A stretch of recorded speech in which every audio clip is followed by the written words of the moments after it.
Madame, Monsieur, bonjour et merci infiniment de nous renouveler votre confiance sur Equinox Télévision. Nous sommes le lundi 14 janvier 2019 et comme chaque matin, on va saluer particulièrement les personnes. Et ce matin, saluons ces familles de ces hautes personnalités qui ont quitté cette terre ce week-end. D'abord, Jean-Samuel Nuchogwen, homme d'affaires devant Dieu et devant les hommes, capitaine d'industrie, mais également 5e fortune du Cameroun d'après un classement de Forbes concernant les fortunes camerounaises. Lui qui était donc un magnat de la banque, mais aussi évidemment du caoutchouc, mais aussi des provenderies. On va penser ici donc à la provenderie, mais également Ikrafon. On pense aussi ce matin à Anatole Adolphe Ebongo, le dernier survivant, comme on dit, de Foulassi. Lui qui a été directeur des douanes camerounaises de 1925 à 1933. Il nous a également quitté à l'âge de 101 ans, 107 ans. Il y a un petit flou sur l'âge exact, mais on va surtout dire que c'est le père d'Henriette Ekoué, que tout le monde connaît, journaliste et combattante des droits politiques, des voix civiques, également des libertés au Cameroun. On pense aussi ce matin à Jean Fouman Akam. Oui, il faut penser à ce grand monsieur. Beaucoup ont parlé de cumul de fonctions, mais ça ne reste pas moins un être humain qui nous a quittés. Lui qui était membre du Conseil constitutionnel, mais également le conseiller juridique du président de la République, entre autres fonctions.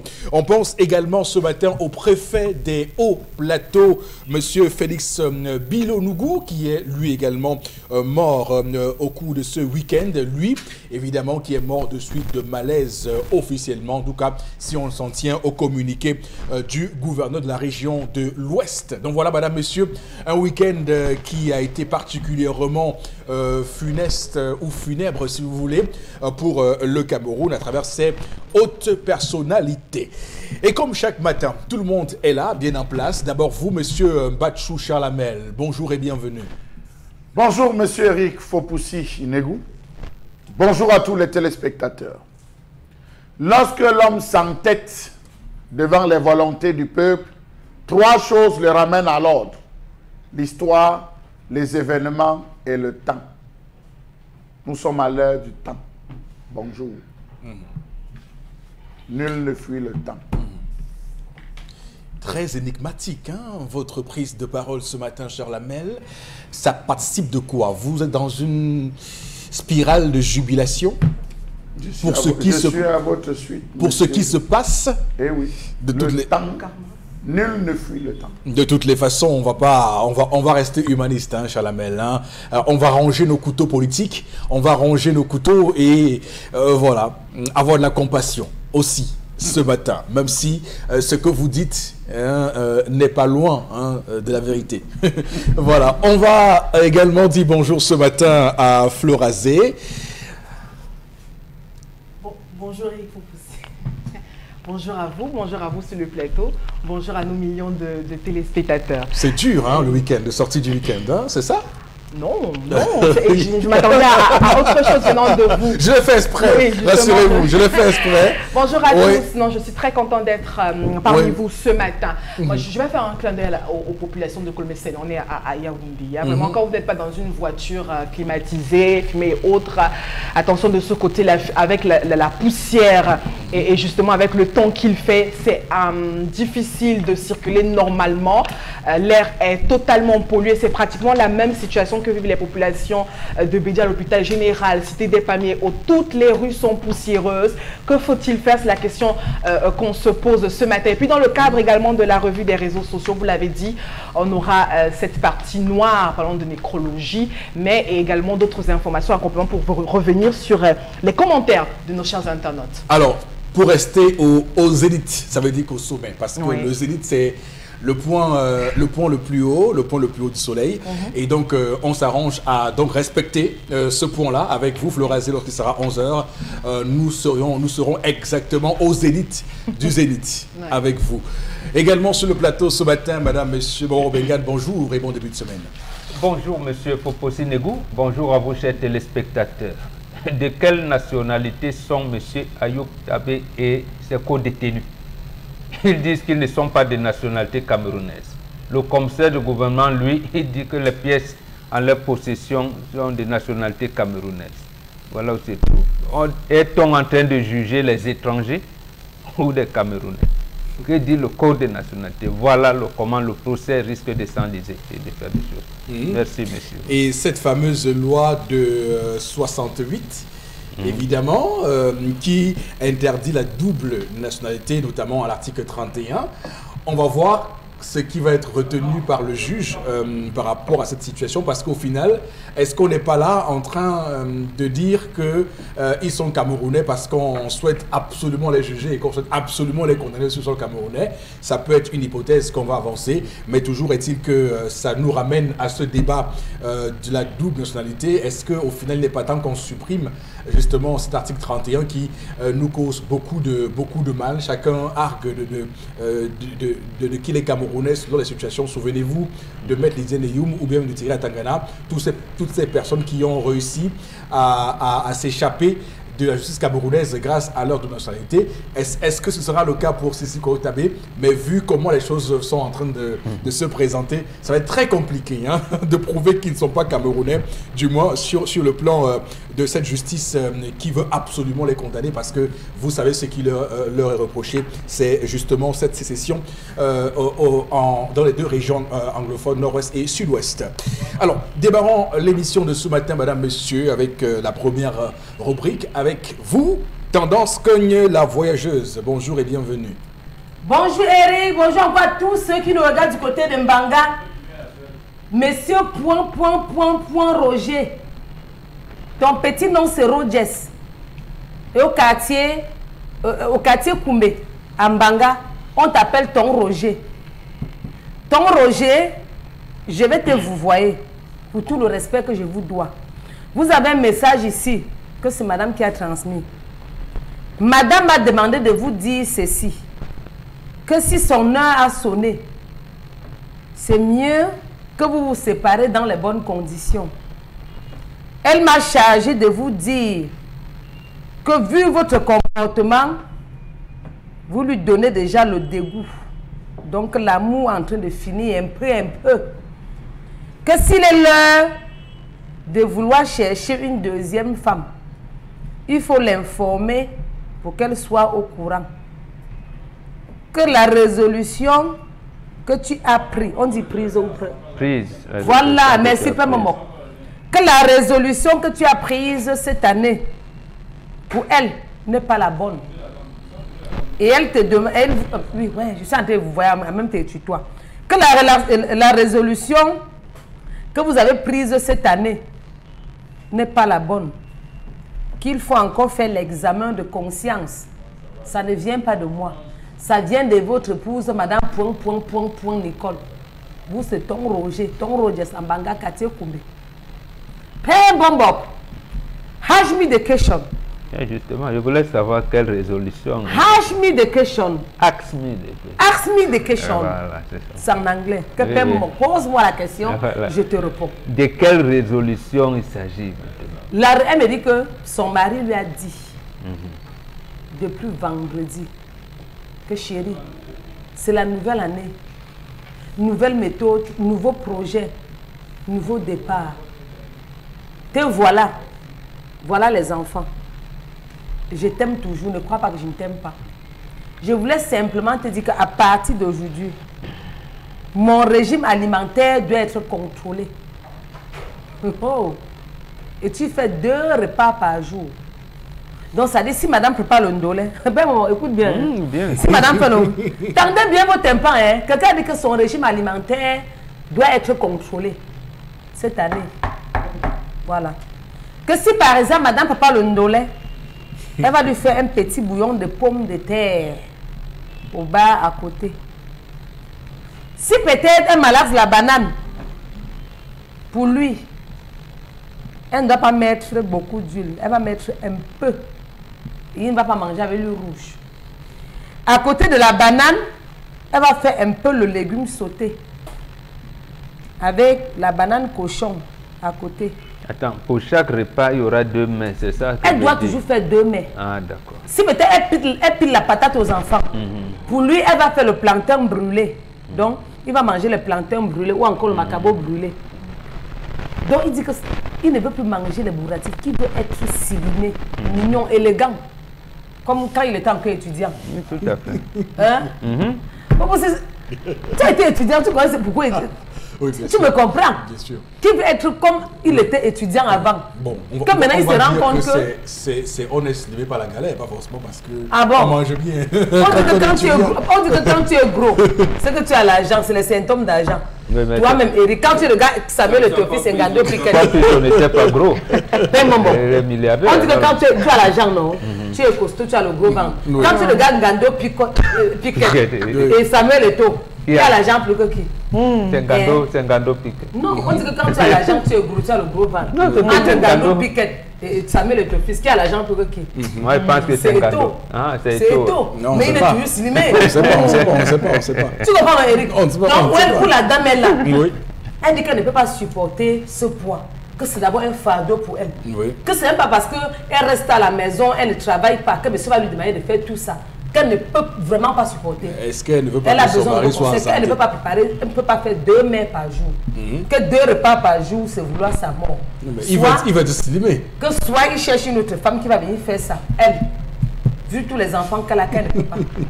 Qu'elle ne peut vraiment pas. Vraiment, chers téléspectateurs, que vous soyez à Ndjongo, à Tanguyo, que vous soyez à Mombo, vraiment, réagissez pour cette femme en détresse. Comment tu restes toi, tranquille dans ton couloir, que quelqu'un vient te mettre dans les nerfs? La détresse, c'est où ma fille? La détresse, c'est que c'est trop pour elle. Les enfants sont là, il faut aller au marché. Trop de travail. Préparer encore 2 mets par jour. Trop de travail. C'est fatigant. Mais puisque monsieur est constant, il peut manger ça midi et le soir. Donc, où est le problème? Briser le plantain à il veut un type de repas singulier. Pas ce que mangent les enfants, pas ce que mange la femme. Voilà. Il veut manger sa part seule. Et donc, il trouve que ce qu'on fait à la maison, c'est des bourratifs, c'est ça. Et quand même, ce que les enfants mangent, s'il faille en bon français, qu'ils mangent ça. Oui. C'est peut-être la banane, c'est pour lui, on met l'huile un peu. Voilà. À côté, on peut faire un petit légume et on fait complément macabo. Et le macabo, là, on braise un peu au feu. Voilà. On met à côté de son repas. Oui. On lui fait un petit bouillon de pommes de terre avec les barres. On dépose à côté. Donc, il veut suivre un régime alimentaire complet. Résolution 2019. Oui. Madame dit qu'elle ne peut pas supporter ça. Que c'est vouloir sa mort. Que si son âge sonné, signale l'attaque. Wow. Les deux, ce n'est pas dans les bonnes conditions. Qu'elle ne peut pas mourir sans donner le conseil à ses enfants. Très bien. Donc elle ne peut pas mourir sans déchirer le drap ou encore sans passer par la clinicine. Très bien. Très bien.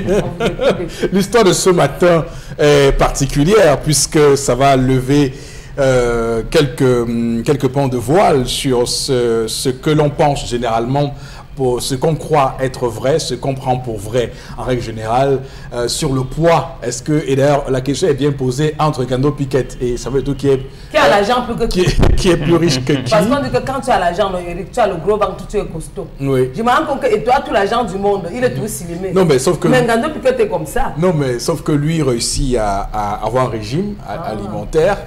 Parce que au moins, ce qui est certain, c'est que c'est qu'on peut expliquer pourquoi quelqu'un prend du poids.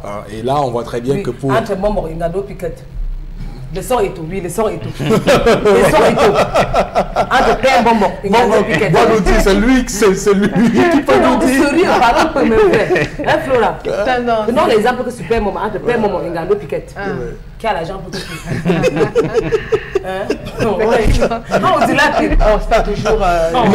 Bref, je veux dire qu'on ne peut pas lire sur la masse corporelle d'un individu qu'il est riche ou pas. Mais ce qui est certain, c'est que quand quelqu'un est mince et que c'est la minceur, la maigreur de la galère, on sait. ça au moins. Personne. Non, mais bien sûr, si vous êtes maigre de galère, Florazé, si vous êtes maigre de galère, on sait pourquoi vous êtes maigre. Donc, après, il va falloir qu'on ait justement la bonne mesure, la bonne mesure. Et tenir compte aussi des aspects héréditaires. Parce qu'il y en a, évidemment, qui mangent peu, mais gardent une forte corpulence. Pas forcément parce qu'elles mangent beaucoup. Comme il y en a aussi qui mangent beaucoup, mais gardent un physique athlétique, un physique voilà, tout à fait conforme. Bon, bref, il faut savoir quel physique conforme et quel physique non conforme, mais toujours est-il qu'en termes de santé, il y a ce qu'on appelle la charge pondérale et que c'est des facteurs de risque aux AVC, diabète, tout ce qu'on peut imaginer comme hypertension artérielle. Alors, Boro Bengan, dans l'histoire de ce matin, le monsieur a pris une bonne résolution. Est-ce qu'il s'y prend bien quand même? Oui. Il s'y prend très très bien même. Ça veut dire qu'il a observé, il y a au moins deux choses fondamentales que l'histoire ne nous dit pas, parce que la femme veut cacher la vérité. Ça veut dire premièrement que son mari lui donne des moyens pour qu'elle prépare bien à la maison, et elle ne le fait pas. Et également que son mari veut diviser la famille. Elle dit, bon, mes enfants, c'est le genre de... son épouse veut diviser la famille. C'est le genre de femme qui ne cesse de vous rappeler. Moi, mes enfants, laisse-les, les enfants, c'est moi, là. Deuxième aspect, c'est que ce monsieur doit être malade. Ou alors, il a, j'allais dire, le médecin, le corps médical lui a demandé de se méfier de son alimentation.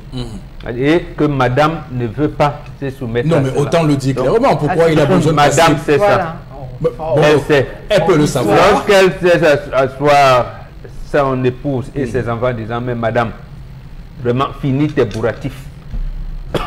Mais comme tu as décidé de faire à ta tête et que tu as divisé ma maison, bon, fais un repas pour tes enfants et toi. Fais-moi un petit quelque chose à côté.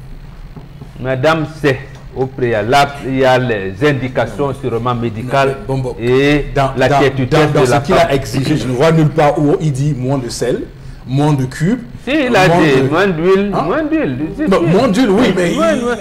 Voilà. Oui. Je ne sais pas, il a sûrement doit avoir des prescriptions médicales. Parce qu'il semble qu'il souhaite diminuer le... Enfin, baisser... les quantités non, pas les quantités. Il souhaite maigrir un peu, c'est ça?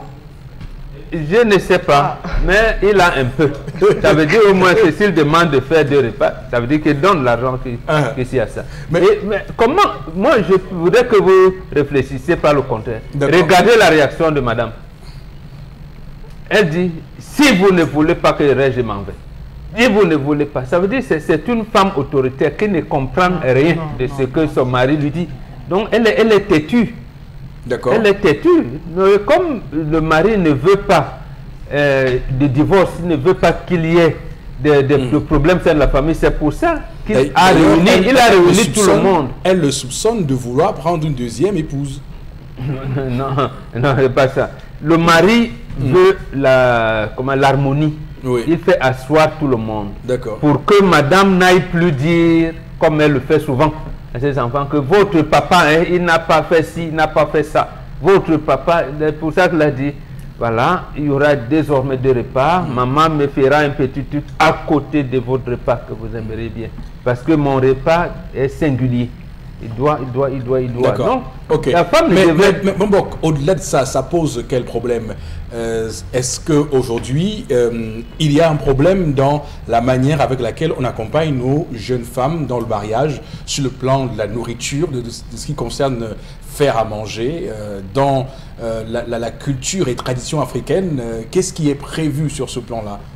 Justement, très bonne question. Ça veut dire qu'on ne les accompagne plus. Qu'on ne les accompagne pas. Et nous-mêmes, les hommes qui les épousons, nous ne nous concentrons plus à ce qui est essentiel. Vous regardez tous les mois de décembre, les médecins vous disent que le taux de prévalence du diabète a augmenté, le taux de prévalence de l'hypertension artérielle a augmenté, le taux de... Mais qu'est-ce qu'ils disent eux-mêmes les médecins? Ils disent que, je reprends là les termes, je cite, c'est l'occidentalisation de notre régime alimentaire. Fin de citation. Regardez, interrogez n'importe quel médecin, il vous le dira. C'est l'occidentalisation. Et là, le terme concernant, oui, manger bio. Nous, on a toujours mangé bio. Donc, le monsieur, il s'est marié comme les gens font aujourd'hui. Bon, madame peut faire ce qu'elle veut et tout, sans tenir compte même de ces indications médicales qu'on vous parle. Et monsieur, il a quelle physionomie, quelle corpulence, je n'en sais rien. Mais en tout cas, il semble de forte corpulence, du moins. De forte corpulence ou pas, il y a des indications médicales que madame doit faire. Oui. Vous allez voir ici, quelle que soit la région, est-ce que les femmes d'aujourd'hui peuvent encore vous faire régulièrement les légumes sans sel? Non, fricasser des poulets, émincer des bœufs, des choses comme ils ne savent même pas. Bon, c'est ce qui est disponible. Voilà, disponible. Les légumes sont plus disponibles. Non, je veux dire que donc, de toutes les façons, même à côté de la maison, le foin peut pousser. Donc, voilà, donc les légumes sans sel, à quel moment on doit préparer les légumes sans sel? Oui. Même le cube. Est-ce que c'est nécessaire de les mettre le cube? Voilà, donc c'est pas possible. Si vous mettez le sel, ne mettez plus le cube. Ils ne comprennent pas. Donc, alors, Chalamel, une célèbre artiste camerounaise a chanté l'homme, c'est le ventre et le bas-ventre. Sauf que lorsqu'elle l'a chanté, beaucoup n'ont pas compris le sens derrière cette question de ventre, puisque le ventre ici n'est pas que dans la quantité qu'on donne, mais c'est aussi la qualité. Monsieur Eric Fopoussi, je ne vais pas vous suivre. Pourquoi? Vous allez me perdre. Monsieur Eric Fopoussi, de tout temps, il y a toujours eu 2 repas. Voilà un vrai Bantou, un ancien occidentalisé qui a décidé de devenir Bantou. Ce que les enfants mangent n'est forcément pas ce que le père mange. À de rares occasions. Ça commence sous le lit, sous l'oreiller. Je te fais quoi aujourd'hui? C'est une question essentielle. Je te prépare quoi aujourd'hui? Tu veux manger quoi? Les femmes ont perdu cette habitude. Les occidentalisés ont perdu cette habitude. L'homme sort, il rentre le soir, il découvre comme tout le monde ce qui est tant pis. Il se prie à cela, pourtant c'est lui qui rationne. Ça devrait commencer par là. Premier point. Deuxième point, monsieur, il faut pousser. Cette femme est d'une négligence méphistophélienne. Bravo ça. Bravo. Vous êtes allé chercher loin. Pourquoi je le dis, monsieur Elifopoussi? Chaque femme, même avec les yeux fermés, connaît la taille de son mari, connaît les reins de son mari, connaît la poitrine de son mari. Mais cette femme semble avoir mis une bande noire sur son visage dès le jour où elle a choisi de se marier avec son époux. Monsieur Elifopoussi, ce n'est pas la voix de l'extérieur qui doit dire à votre mari que vous êtes en train de prendre le poids. Ce n'est pas au médecin de dire à un homme que vous êtes en train de prendre le poids. Que fait la femme à l'intérieur? Elle dort, elle se cure, les doigts, manicure, pédicure, télévision pour les séries télévisées, et elle pense à ses greffes et ses mèches. Voilà son rôle dans cette maison. Bon, elle peut aussi travailler. Monsieur Elifopoussi, vous avez dit que vous allez me perdre. Non, elle peut aussi travailler, je veux dire que il y a de nombreuses femmes qui travaillent. Lorsque la femme se rend compte que sexuellement, le mari a une érection faible, elle commence à préparer le cuir, elle commence à préparer le tarot, elle commence à composer. Elle ne dit même pas à son mari. Parce que ça, on ne dit pas à son homme. Elle commence à chercher les écorces pour changer le repas. C'est là où il y a 2 repas, monsieur Elifopoussi. Dis que j'ai choisi que tu manges ça. Pour voir la réaction. On associe. Elle peut se rendre compte que son mari ronfle la nuit, monsieur Elifopoussi. Elle n'a pas besoin de lui dire tu ronfles la nuit. Elle va chercher des écorces qu'elle associe dans la cuisson. Il faut baisser la teneur en sel, baisser la teneur en si. Il faut baisser. Les femmes, nos mamans le savent. Elles le savaient. Mais voilà comme aujourd'hui, ça peut être son patron qui lui a dit, mais oh monsieur, là, vous prenez trop de poids, là, il faut fondre un peu là. Par exemple, et il rentre chez lui. Il rentre chez lui, il dit, voilà, j'ai pris le poids. Je vous ai dit ça, c'est le faire. Mais c'est vous nous perdez. C'est vous nous perdez de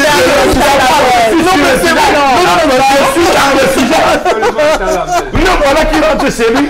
Et Et sa femme lui dit là, il dit à sa femme, madame, je sens que le repas. Il ne peut pas lui dire que son patron l'a gueulé. Oui. Il ne peut pas dire que c'est une pression d'entreprise. Il joue le jeu. Il dit madame, ça change. Et il va être autoritaire. Donc par conséquent, monsieur, il faut pousser. Cette femme est une nébuleuse. Voilà, mais merci beaucoup. Vous nous avez vraiment perdu de rire sur ce plateau, Charles. Bravo. Et vous revenez donc à cette affaire de votre quantité ou qualité. Alors, Florazé, est-ce que ce problème, justement, ne relève pas de nos comportements quotidiens, du rapport que nous avons à la prise de poids, du rapport que nous avons à l'être humain idéal? Je prends l'exemple. Beaucoup d'hommes estiment qu'une femme, pour être belle, doit être une femme qui est forte, qui doit être, enfin, comment on dit, la beauté africaine. Est-ce qu'au final, on n'est pas rattrapé par ça? Oui, parce que Charles Hamel, vous vous souvenez, il y a quelques jours, disait aujourd'hui les femmes sont négligentes, hein, on a les bourrelets un peu partout, le ventre qui tombe, etc. et tout. Oui. Donc les goûts, vous savez, souvent ne se discutent pas. Hein, c'est chacun qui sait, comme vous l'avez si bien dit. D'ailleurs, vous avez donné une réponse à travers votre question. Mais je tiens à rappeler à Charles Hamel qu'on a eu un débat ici sur comment la femme devrait conserver ou entretenir son mari sur le plan alimentaire. J'avais dit ici que l'homme aussi peut proposer des menus. Quand Charles Hamel revient avec ça ici, je suis très contente. Je l'avais dit, il a gueulé sur moi. Non, Eric Fopoussi, c'est un problème d'éducation et d'environnement. Ailleurs, quand vous vous mariez, tout de suite, 2-3 mois après, on regarde, on observe votre mari. S'il n'a pas pris de rondeur, s'il n'y a pas un petit bidon, s'il n'y a pas les gens commencent à interroger la dame, mais qu'est-ce que tu prépares à notre fils? Depuis que vous êtes marié, depuis qu'il t'a rencontré, rien n'a changé sur lui et tout. C'est un problème d'éducation. Je n'ai pas envie de régionaliser la chose, mais je dis également par rapport à nos régions d'origine, par rapport à notre alimentation liée justement à notre tradition et nos cultures, ça change. Ailleurs, on mange beaucoup plus du maïs, ailleurs, on mange des feuilles de manioc. Par contre, ce samedi, j'en ai mangé. Donc, vous voyez, ça varie. Donc, l'environnement et l'éducation comptent. Quand on arrive dans le mariage, je l'ai toujours dit, ce n'est pas une fin en soi. Il y a un gros travail qui commence à ce moment. Surtout quand vous venez d'horizons divers. Il faut savoir accepter les comportements de l'autre. Et maintenant, aujourd'hui, on parle justement de ration alimentaire, de ration équilibrée. Combien de personnes le savent? Il faut pousser. Vous assurer qu'il y a des personnes qui savent parce que c'est qu'un repas équilibré. Occidentalisé. Non! Il y a des personnes qui le savent parce que c'est qu'un repas équilibré. On a toujours mangé un tout et un rien. Sans toutefois différencier. Dans la cour de tous les bateaux, vous allez trouver des arbres fruitiers. Vous allez trouver des papayes, vous allez trouver des orangers. Ce n'est pas l'occidentalisation qui a amené ce que vous appelez le repas équilibré. Ça dépend maintenant de comment vous agencez. Charles, laissez-moi continuer. Ça dépend de comment vous agencez tout ça. Je n'ai pas dit que ça n'a jamais existé en Afrique. On va parler maintenant de la teneur en sel et en cube et eau. Je vous assure qu'il y a des personnes qui ne préparent pas sans cube ou sans sel.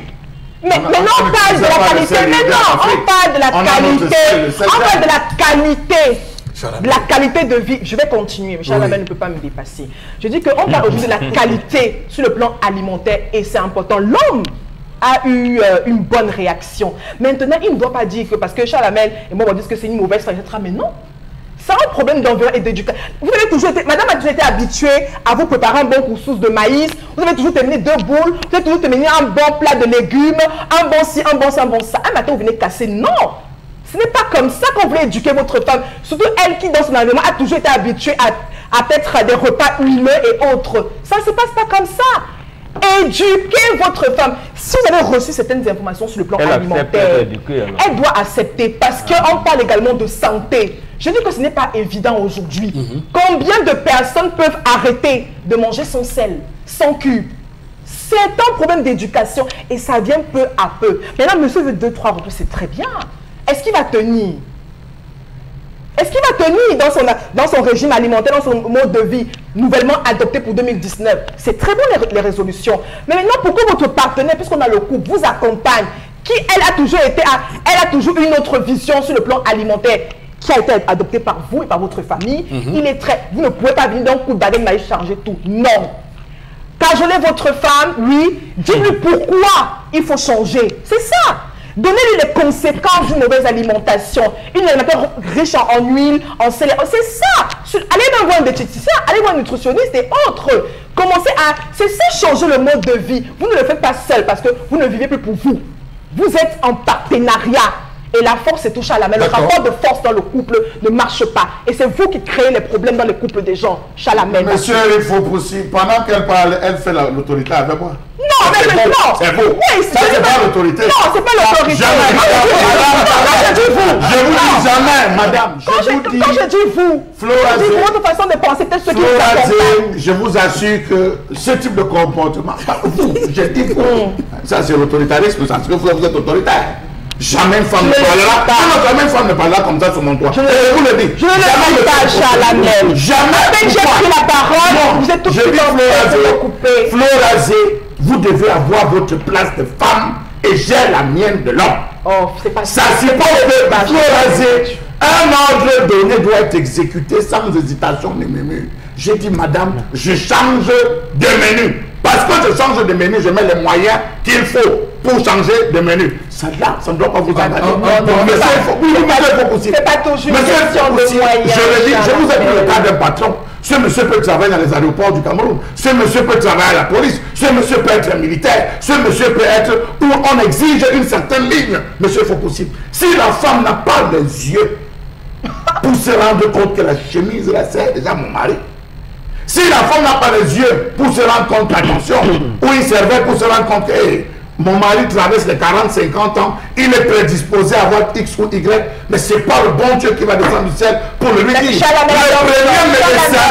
Le premier médecin de l'homme, c'est sa femme. Le premier enfant de la femme, c'est son mari. Alors, monsieur, il faut possible. Si on a toujours dit à votre femme, un bon mari, un mari bien nourri. Si on a toujours dit à votre femme, comme bon mari, un mari bien nourri, un mari bien sur le plan physique et autre qui vit bien, c'est lui qui a de la corpulence et autres. Quand voulez-vous? Elle vous a rencontré c'est dans le salon de coiffure que vous allez entendre vraiment mon mari ronfle. Oh, j'ai un mari qui a le ventre. C'est dans les salons de coiffure des femmes. Oh là là. Vraiment sans scrupule, dévergondé. Vous vendez leur mari. Retirez c'est l'occasion pour les femmes qui nous regardent. Je finis. C'est l'occasion pour les femmes qui nous regardent de savoir que c'est à elles qu'incombe la responsabilité de veiller sur la ligne et le bien-être de la femme. Dites aussi aux hommes que c'est le moment aussi de s'intégrer dans la ration alimentaire et dans la qualité des repas qu'ils mangent aussi. Ok, Florazé, je pense que vous êtes plus à l'aise maintenant, hein? Chalamel et vous, j'imagine. On va demander la tendance. Non, mais vous savez, ce plateau est un plateau éminemment pacifique. Donc rassurez-vous, quoi qu'il arrive, nous ferons régner la paix sur ce plateau. Je parle comme quelqu'un. Alors, tendance. Vas-y. Un homme a les vues dehors. C'est comme ça que ça fait. Voilà. Oui, on vous connaît. Toi, tu viens se gâter. Non, toi, tu regardes. On l'a vu. Tu viens mettre madame mal à l'aise. Ah bon. Donc madame ne va pas rester mettre sa part de faux ongles comme ça, sentir bon. Elle va seulement rester qu'à la cuisine. Madame ne doit pas rester comme ça, regarder même un film. Pourquoi regarder même le Zénith? Parce qu'elle doit toujours être à la cuisine. La femme ne doit pas être esclave de son homme. Aidez vos femmes à vous aider. Aidez vos épouses à vous aimer. Comment? Une femme a besoin de finir la cuisine, se laver, se maquiller, donc poncer ses lèvres, nettoyer la maison, que la maison soit propre, les enfants soient beaux et propres, mignons. Mais pas qu'elle va seulement rester là à sentir la fumée. Non, comment? Tu vois une belle femme de 30 ans qui est là, avec les rides partout. Tout ça parce qu'elle est seulement à la cuisine. Non, non, non, non, non. Toi-même, tu peux préparer pour aider madame. Pourquoi pas? Tu peux rentrer un soir comme ça, tu dis bébé, le macabre brûlé là, est-ce que je peux brûler ça? Tu peux me faire le corps. Je mange avec toi encore le coin. C'est simple. Ce n'est pas quand même la prison. Quand on se marie, c'est pour être belle, c'est pour être potelé. Ce n'est pas seulement pour aller mourir parce qu'on a perdu le poids. Donc vous envoyez votre mari à la cuisine. Il peut aider madame. Et après, quand la belle-mère viendra, va préparer, donner pour donner à la belle-mère, va pas dire qu'on est... Elle nous dit que la cuisine est une corvée. Non, même pas. C'est ce qu'elle c'est une corvée désormais. Le travail de l'autre est parce que le matin, il faut aller au marché. Tu vas tourner dans tout le marché. Quand tu vas coucher la journée, on va te dire, madame, c'est 3 tomates à 200 francs. Le mélange de condiments, si tu n'as pas 100 francs, on ne te sert pas. Maintenant, tu es obligé de faire le tour du marché. Arrivé à la maison, il faut que tu épluches le plantain. Il faut que tu écrases le maïs. Il faut que tu tournes.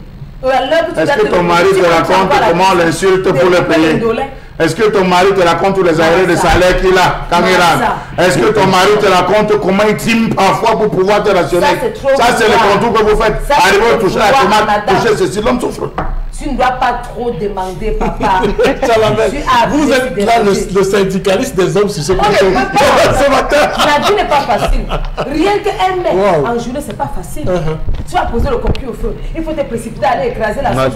C'est facile. Maman vous a préparé à ça depuis longtemps. Il faut te précipiter, aller faire le ndomba, écraser les ingrédients à la pierre. Parce que je suis en prison. Cherche une ménagère qui va faire ça. Ok, très bien, c'est compris. compris. Cherche une femme qui va préparer et tu vas payer à la fin du jour. D'accord. Je ne peux pas. Ok. J'ai besoin de finir de préparer et regarder même le Zénith, écouter les histoires de tendance, mais pourquoi pas. D'accord, très bien. Écouter la colère et les conseils du père Mombo. Pas qu'à l'heure que le Zénith passe, je suis à la cuisine. C'est la punition. D'accord, ça marche. On va, avec vous, Florazé, lire quelques messages.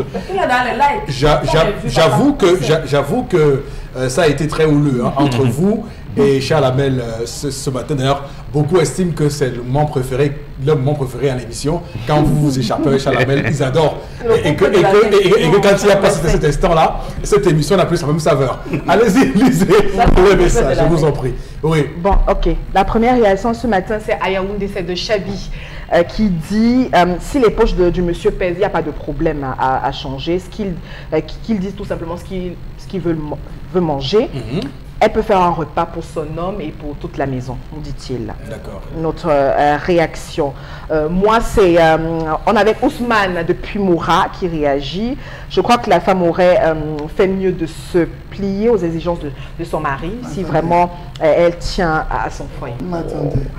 Une autre réaction. Hein. L'homme, par rapport à l'histoire du jour, il y en a tellement qui arrivent en même temps. Alors, par rapport à l'histoire du jour, je pense que cette femme veut s'échapper, avait échappé à son devoir conjugal. Car si l'homme a...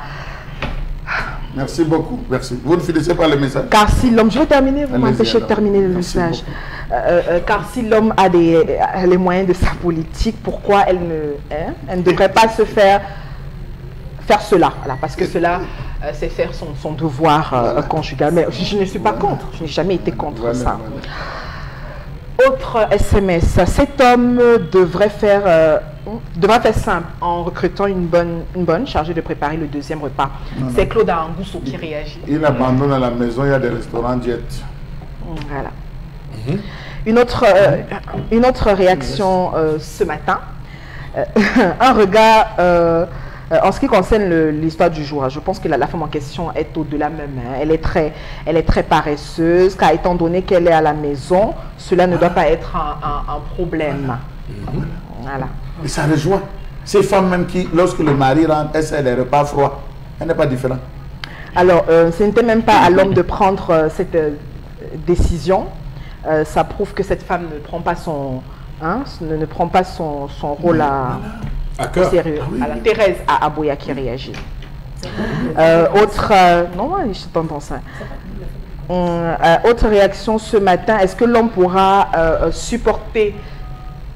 Oui.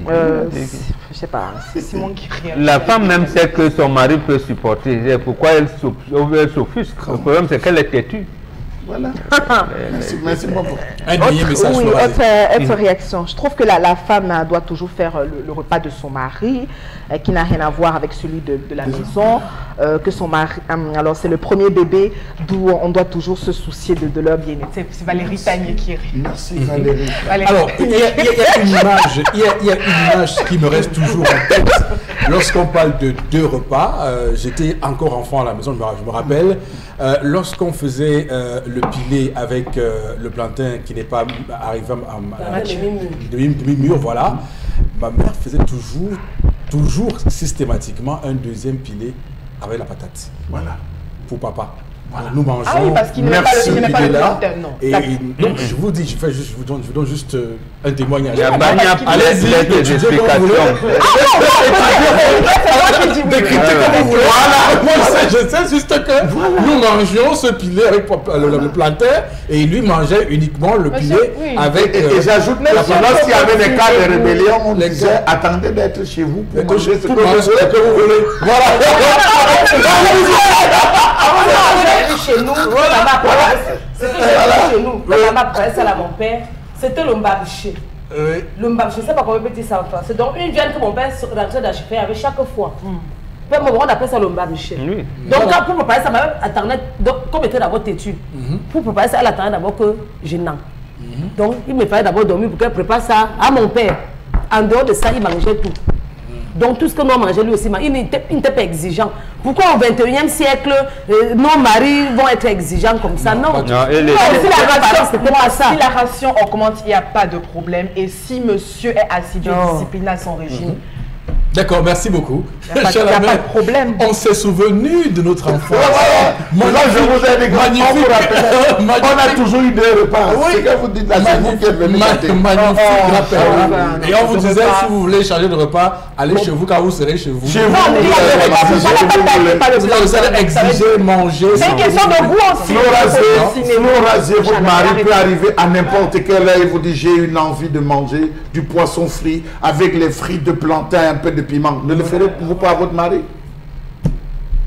Elle est bloquée. Je ne suis pas bloquée. Je refuse de répondre à ça. Ok. Non, parce que vous savez que c'est vrai. Non, mais s'il y a du poisson dans le réfrigérateur, on peut.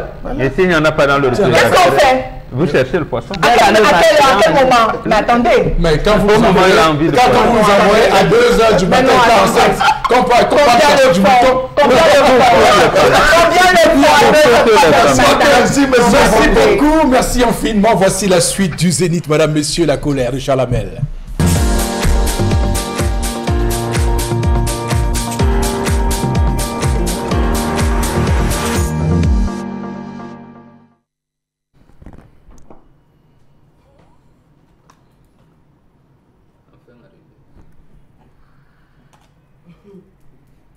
Il n'y a pas de contrôle ici. Je m'interroge ce jour sur ça. Carte nationale d'identité. Pour moi, vient d'arriver après plusieurs années d'attente. J'ai attendu longtemps. J'ai attendu longtemps, moi, pour avoir ma carte nationale d'identité. Comment comprendre que l'obtention des pièces officielles importantes soit compliquée dans ce pays? Passeport, carte nationale d'identité. C'est plus facile de réussir un doctorat en biologie moléculaire que d'obtenir une carte d'identité ici au Cameroun. C'est fait établir une carte nationale d'identité est difficile. La récupérer est toute une autre histoire. Pourquoi récupérer sa carte nationale d'identité dans ce pays depuis des mois est si difficile? Extrait de casier judiciaire, faux acte de naissance, non-conformité de ceci, bulletin numéro 3 endommagé. Il faut monter, il faut descendre. Parfois vous ramenez, vous déposez, on rejette, vous n'êtes même pas informé. Obtention de la carte nationale d'identité, la croix et la bannière. Se débarrasser du récépissé de la carte nationale d'identité est devenu un chemin de croix pour tous les usagers. Comment comprendre que plusieurs citoyens ont du mal à se faire établir cette pièce pour diverses raisons? Multiples renvois pour falsification, absence de souche dans les centres d'état civil, erreur de frappe des noms, et que sais-je encore. Je me rappelle d'une femme, pendant que je cherchais à établir la mienne, ma carte, cette pauvre femme, on l'avait envoyée pour les souches. Elle est allée dans sa mairie, là où elle est née. On lui a dit que madame, il y avait eu un incendie, ça a brûlé. Pauvre de nous Camerounais. Comment comprendre qu'avoir sa carte nationale d'identité au Cameroun, on doit avoir la patience de Jésus-Christ? Comment comprendre que les nombreux rendez-vous de retrait se soldent toujours par un renvoi sans raison valable?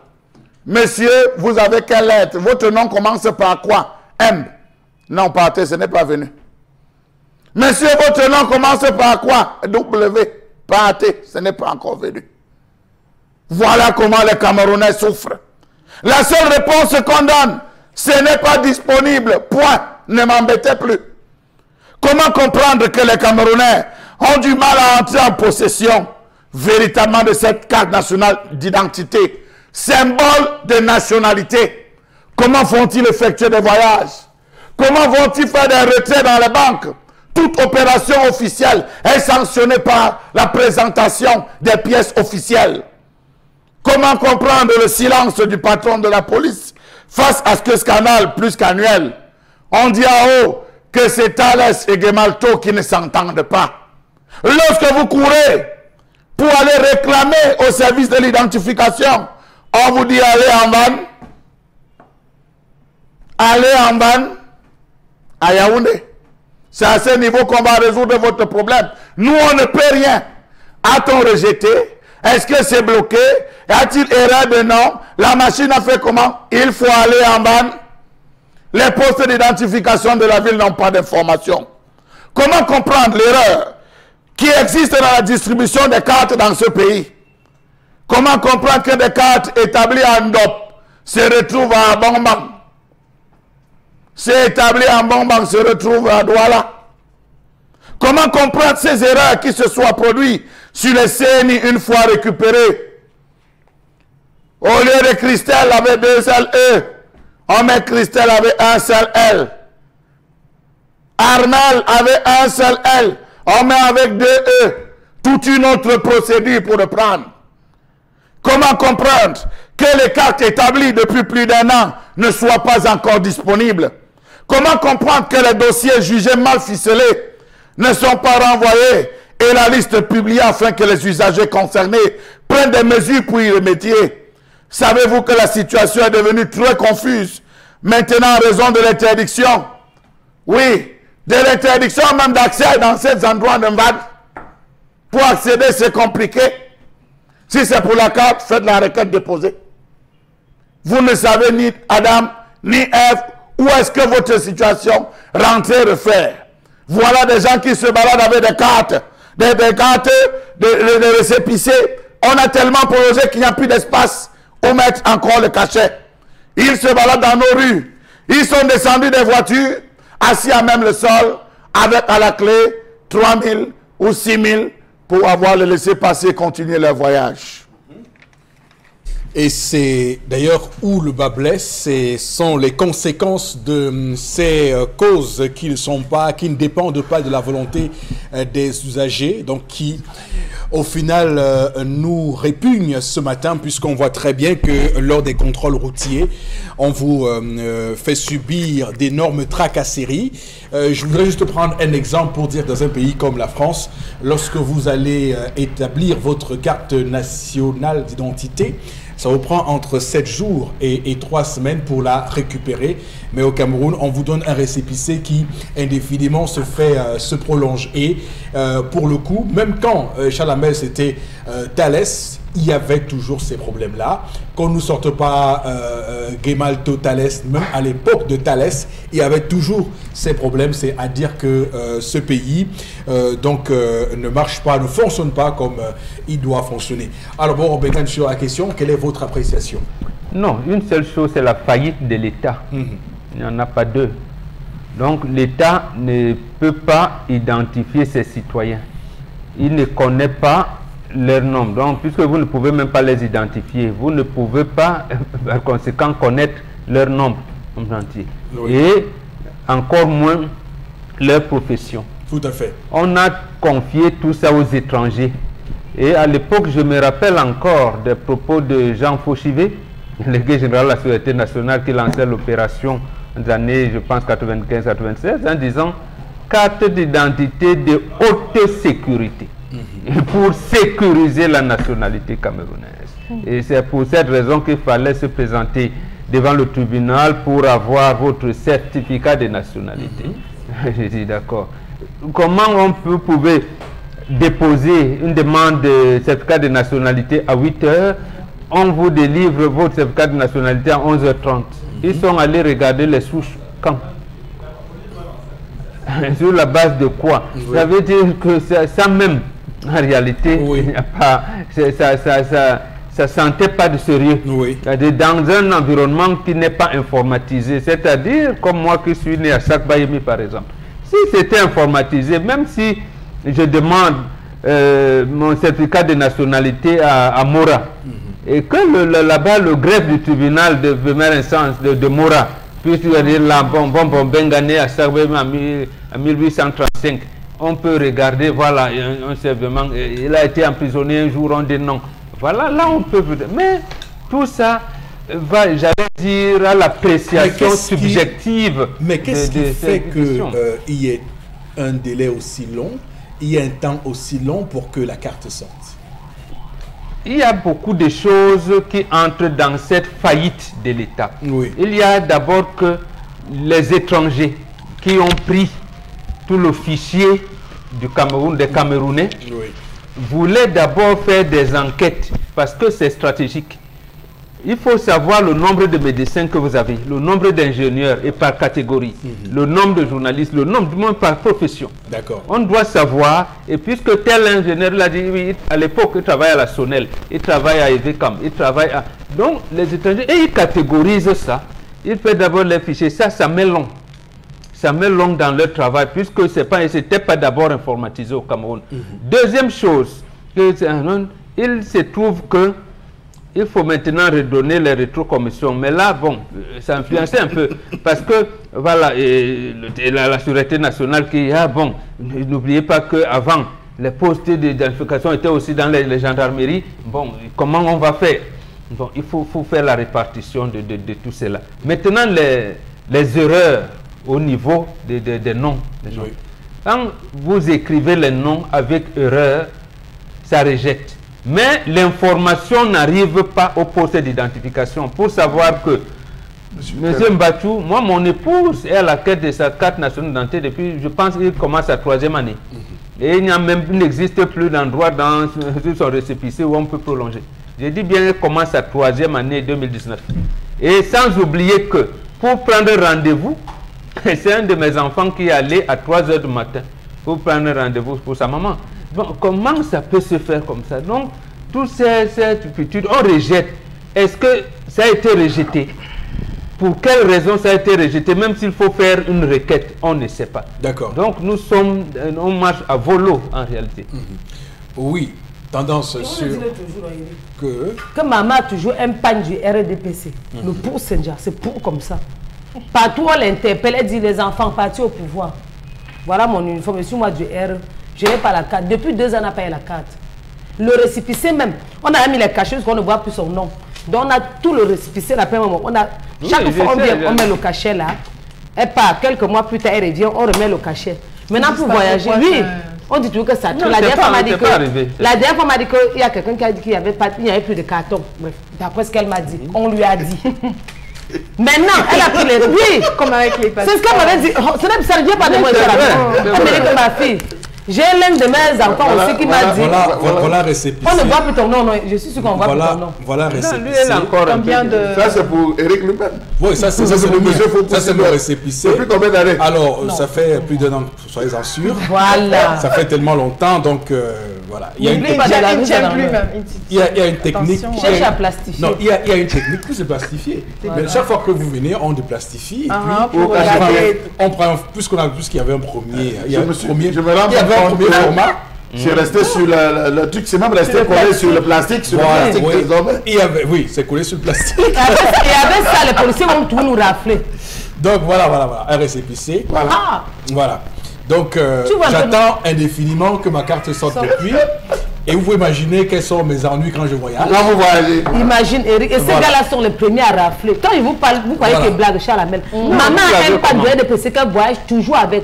Quand elle arrive à un péage, quand on dit madame, quand dans le temps en banque, elle monte son récépissé, on dit qu'on ne voit pas le nom. Monsieur, elle dit que papa, je suis moi du parti au pouvoir, voilà le pain de votre mère. Donc vous voulez m'enfermer. Je suis une maman. Je connais une dame et je me permets de citer son nom. Elle s'appelle madame Émirance Ngono Rufine Ernestine. Elle a fait normalement, mais arrivé, ça a coupé. La machine, on dit que la machine a coupé, c'est plutôt Ernest. Wow. Ernest et on met point. C'est pas elle. Non, c'est arrivé à expiration. Elle a composé, elle a renvoyé. On a rejeté. Elle a fait toutes les prorogations nécessaires. Elles vont lui dire que ce n'est pas la même personne. Elle dit, je vous dis que ici c'est NS. Donc, elle, ce que vous, le NSI que vous avez amené, c'est le faux. Elle dit qu'on m'avait expliqué que c'est la machine aller faire la requête. Requête sur requête, monsieur Foposi, elle a dit restez avec. Restez avec, je veux vivre comme je peux vivre. Je n'ai aucune ambition, je veux vivre comme je peux vivre. Toutes les opérations qu'elle veut faire désormais, elle passe par quelqu'un d'autre. Vous voulez lui envoyer l'argent, dites donne le nom de mon fils, donne le nom de telle personne. Elle donne, elle envoie le nom, c'est par là où ça transite désormais. Mais on est dans quelle république là, monsieur Foposi? La faillite de l'État. Négligence. Voilà. Ok, merci beaucoup. Et on ne sait plus si c'est de la faute de la police ou si c'est de la faute de l'opérateur chargé de le faire. On ne sait pas. C'est que Malto, le problème, c'est une chaîne. C'est Thales le problème. Oui, je ne te coupe pas. Et ceux qui ont jeté leur pièce d'identité, pardon. Comme vous faites ça maintenant, c'est rare comme le billet de 10 000. Si vous ramassez les pièces d'identité de quelqu'un en route, venez déposer à Equinox, on va dire les communiquer. C'est une doléance. Il y en a qui en ont fait un business. Il y a pour un monsieur que j'ai ramassé. Il y en a qui en ont fait un business. Ça passe là-bas. Et il y a un monsieur qui m'a appelé il y a un mois, un bonhomme. Il me dit qu'ils ont reçu ma carte, mon ancienne carte, et que je dois payer 5 000 pour récupérer. J'ai dit non. Venez déposer à Equinox. On va dire les communiquer. Celle-ci, oui. Non mais je peux vous la rajouter. Je peux vous la donner. Merci beaucoup madame, messieurs. Vous nous restez fidèles sur Equinox Télévision. Tout de suite.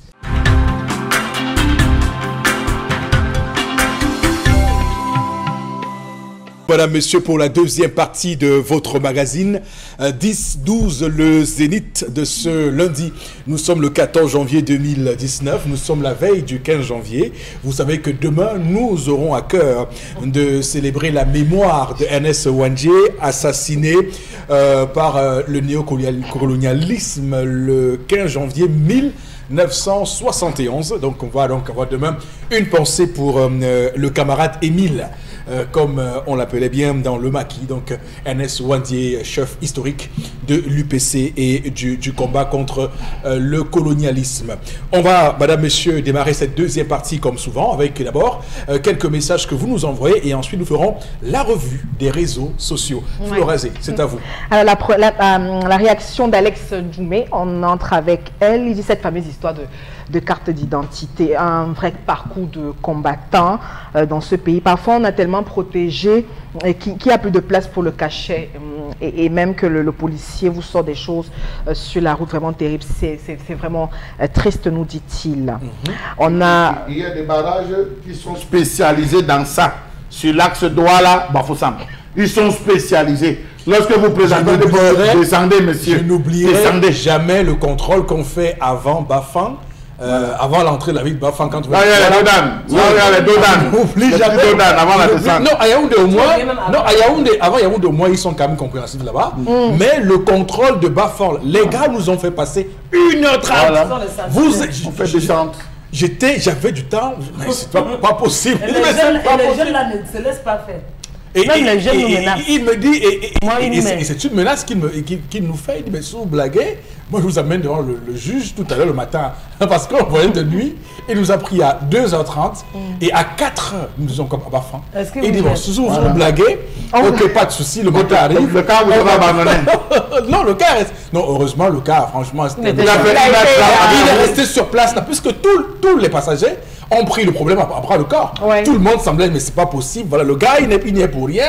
On a renvoyé la date sur son cachet. Est-ce que c'est pas de sa faute si sa carte n'est pas sortie? C'est pas de sa faute. Bon, du coup, c'est ça. Et c'est d'ailleurs ce qu'on va reprocher à certaines personnes un peu zélées qui semblent, lorsqu'elles sont dans leur travail, vouloir un peu se prendre la tête. Monsieur, après la énième prolongation, vous savez ce qui se passe? Non.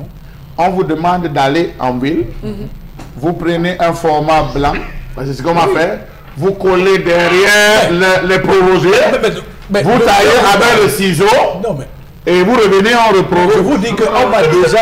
Voici l'exemple, voici la preuve. J'ai collé un format. Le jeune monsieur, il m'a pris 100 francs, je crois, pour un format qui coûte C'est pas 10 Merci francs. de préciser. Non, ça va voter. Non, mais je dis, il m'a pris 100, mais les Camerounais sont terribles. Il m'a pris 100 francs pour un format qui coûte, je sais pas, 15 à 20 francs. Donc voilà, le format, il a taillé, il a coulé avec il a mis la colle. La colle forte, voilà, la colle pour forte. une prorogation. Oui, non. Puisque la page normale était terminée, il fallait donc, et voilà. Donc voilà. Voilà, On ne va pas à peine de le plastifier, puisque Bon, après... faut surtout pas qu'on voie le nom de l'officier de ouais, police. c'est tout. Sinon, il pensera qu'on lui fait une mauvaise pub. Voilà. Parce que il est interdit. Je vous le dis, monsieur. Il est interdit de faire ça, en fait, en réalité. Je vous le dis. Moi, je connais une dame, elle a son 3e papier qu'elle colle derrière. Et c'est pas normal, c'est pas des formules normales, ça. C'est pas des formules normales dans un pays. Il n'y a plus de carton. Il n'y a plus de carton pour la carte. Et le passeport. Bon, on dit souvent c'est la débrouillardise. Voilà. Le Allez, Cameroun, c'est le Florazé. Cameroun. Oui. Vivant seulement, tout changera un jour. Dieu ne dort pas.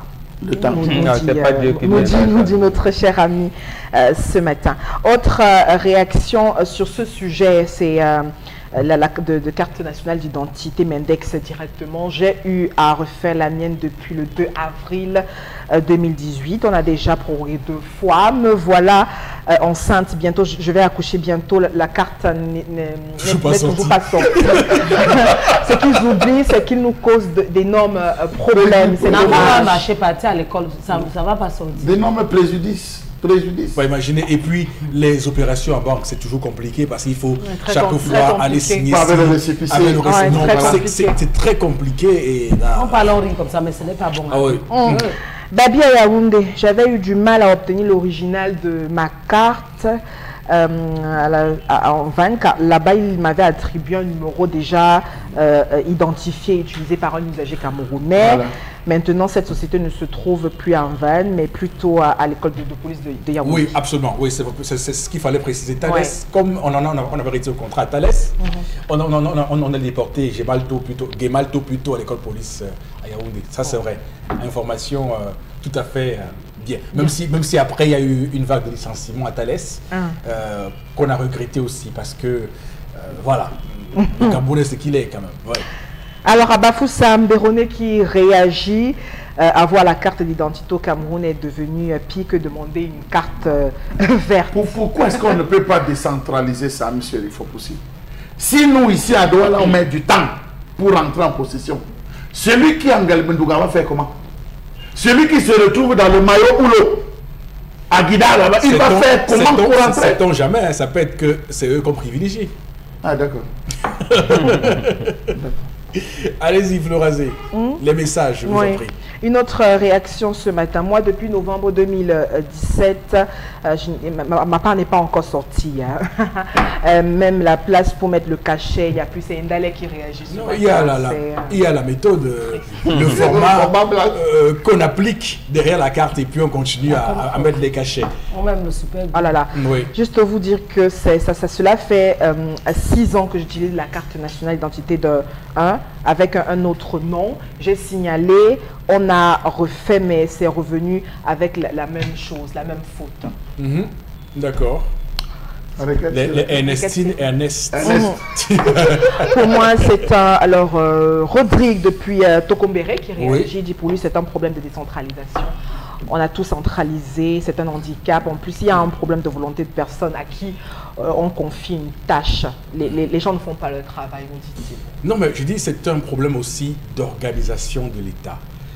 Je ne pense pas que faire la carte au Cameroun soit aussi difficile que ça, parce que le Cameroun, nous sommes à peine 25 millions par rapport à un pays comme la France qui a 66 millions d'habitants. Le Nigeria, ici à côté. Je veux dire que, essayons parfois de dire que dans ce pays, il faut des gens qui travaillent et qui ne sont pas là parce qu'ils ont été recrutés, parce qu'ils sont cousins, neveux de tel, et qui ne savent pas c'est quoi le travail. Donc, il est clair que lorsque on empile les informations dans les commissariats de police, ces informations sont censées remonter à Gemalto, qui, après vérification, d'ailleurs, je me demande comment ils font pour vérifier, parce que sur quelle base ils vous écoutent. Comment ils vérifient quoi ils vont chercher quoi en réalité? Donc, toutes ces questions, il faut se les poser. Monsieur Eric Fopoussi, je pense que tous les postes d'identification sont connectés avec un serveur Internet, sont connectés à Internet.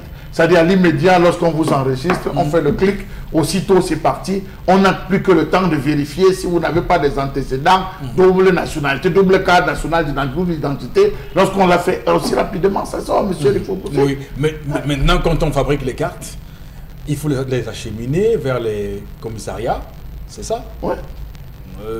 Pourquoi ça met autant de temps alors? Voilà. C'est quoi? Les véhicules n'ont pas de carburant pour les transporter ou...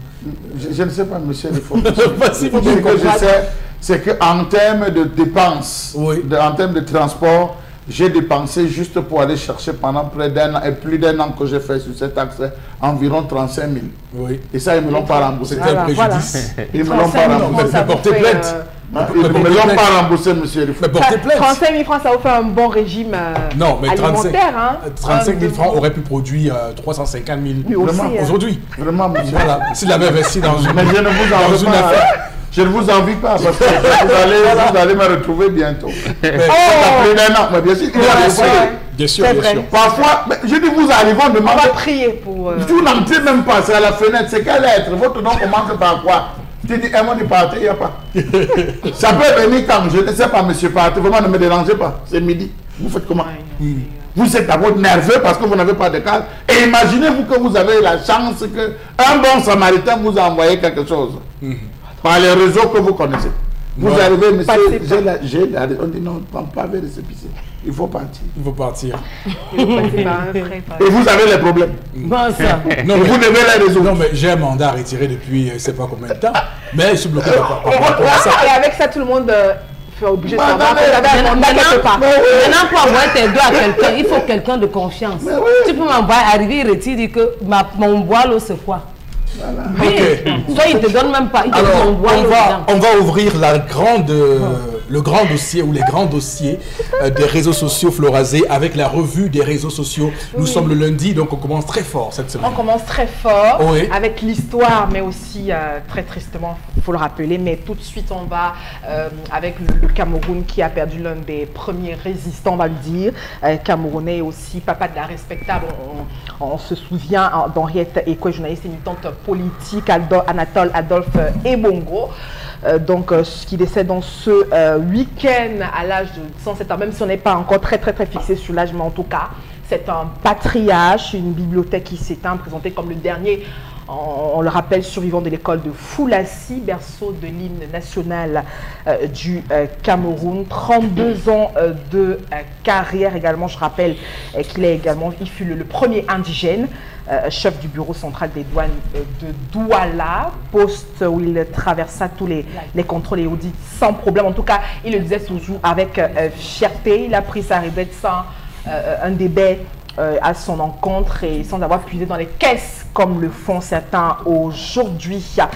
Directeur des douanes d'ailleurs, ce qui lui a plu de raconter avec plaisir ce qu'il éprouvait de voir aussi les blancs s'aligner devant sa porte, lui indigène, chef de poste des douanes à Ambam. Donc c'est toute une histoire à raconter sur cette icône, on va dire, cet héros national. Il souhaite également que l'hymne national soit rebaptisé, on se souvient, en souvenir justement de ses camarades. Et puis d'ailleurs, en souvenir de cette période, il a également publié Souvenir d'un enfant d'un siècle. Donc il y a tellement de choses à dire sur cette personnalité. Donc certains estiment que ça sera plutôt un moment de joie, ça sera un moment de célébration sur cette personne à l'endroit d'Anatole Adolphe Ebongo. Que la terre de nos ancêtres lui soit légère.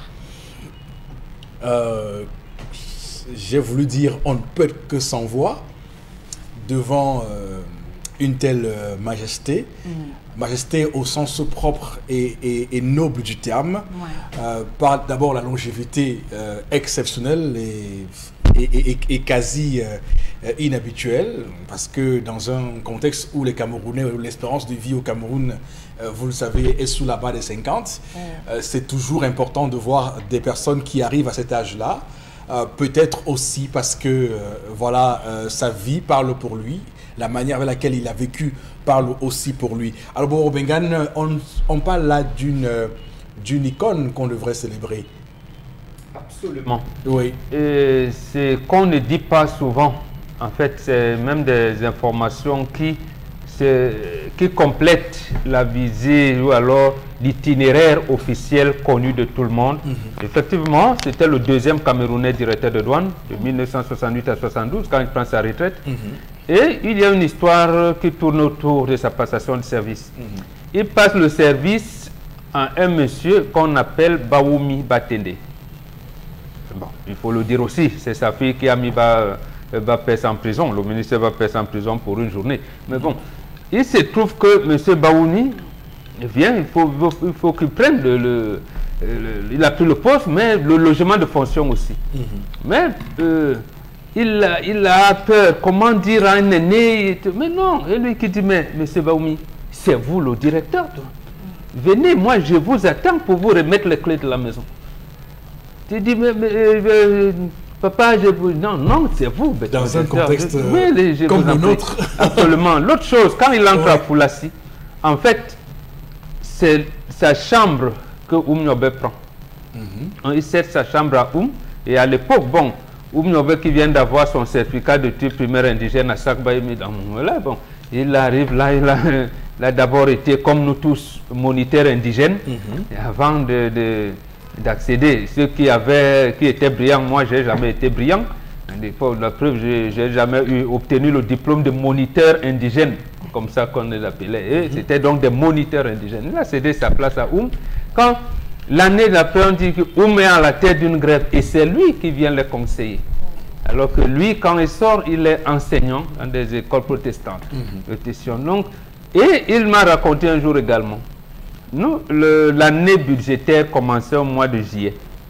Et au mois de mai, tous les comptes des entreprises publiques et tout étaient déjà faits, alors qu'ils n'avaient pas d'ordinateur. Un jour, il rend des comptes au niveau du ministère des Finances. M. Victor Kamra se rend compte que non, André Anatole aurait détourné 100 000 francs. Les sacrilèges, Aïdio demande de le mettre aux arrêts. Et que le lendemain, parce que là-bas ça allait vite, ce n'est pas comme chez vous, votre renouveau aujourd'hui, on se rend compte plutôt que le problème s'est passé, c'est pour au niveau du ministère des Finances, et que c'est lui qui avait raison, donc ses comptes étaient au courant. Et Aïdio l'appelle pour lui demander des excuses. Il lui dit, excusez-moi monsieur le directeur, vraiment, voilà. Il a fait pour lui demander des excuses. Vous pouvez imaginer ça. Donc, voilà autant de choses. Et quand chez eux, au niveau des douanes, comme on les appelle les gabelous, c'est qu'on aime le pays. On protège l'espace économique du pays. C'est-à-dire, ça commençait parce que quand on parle des réformes fiscalo-douanières, il y a une disposition qui dit c'est la D15, donc les marchandises qui sont en transit au Cameroun.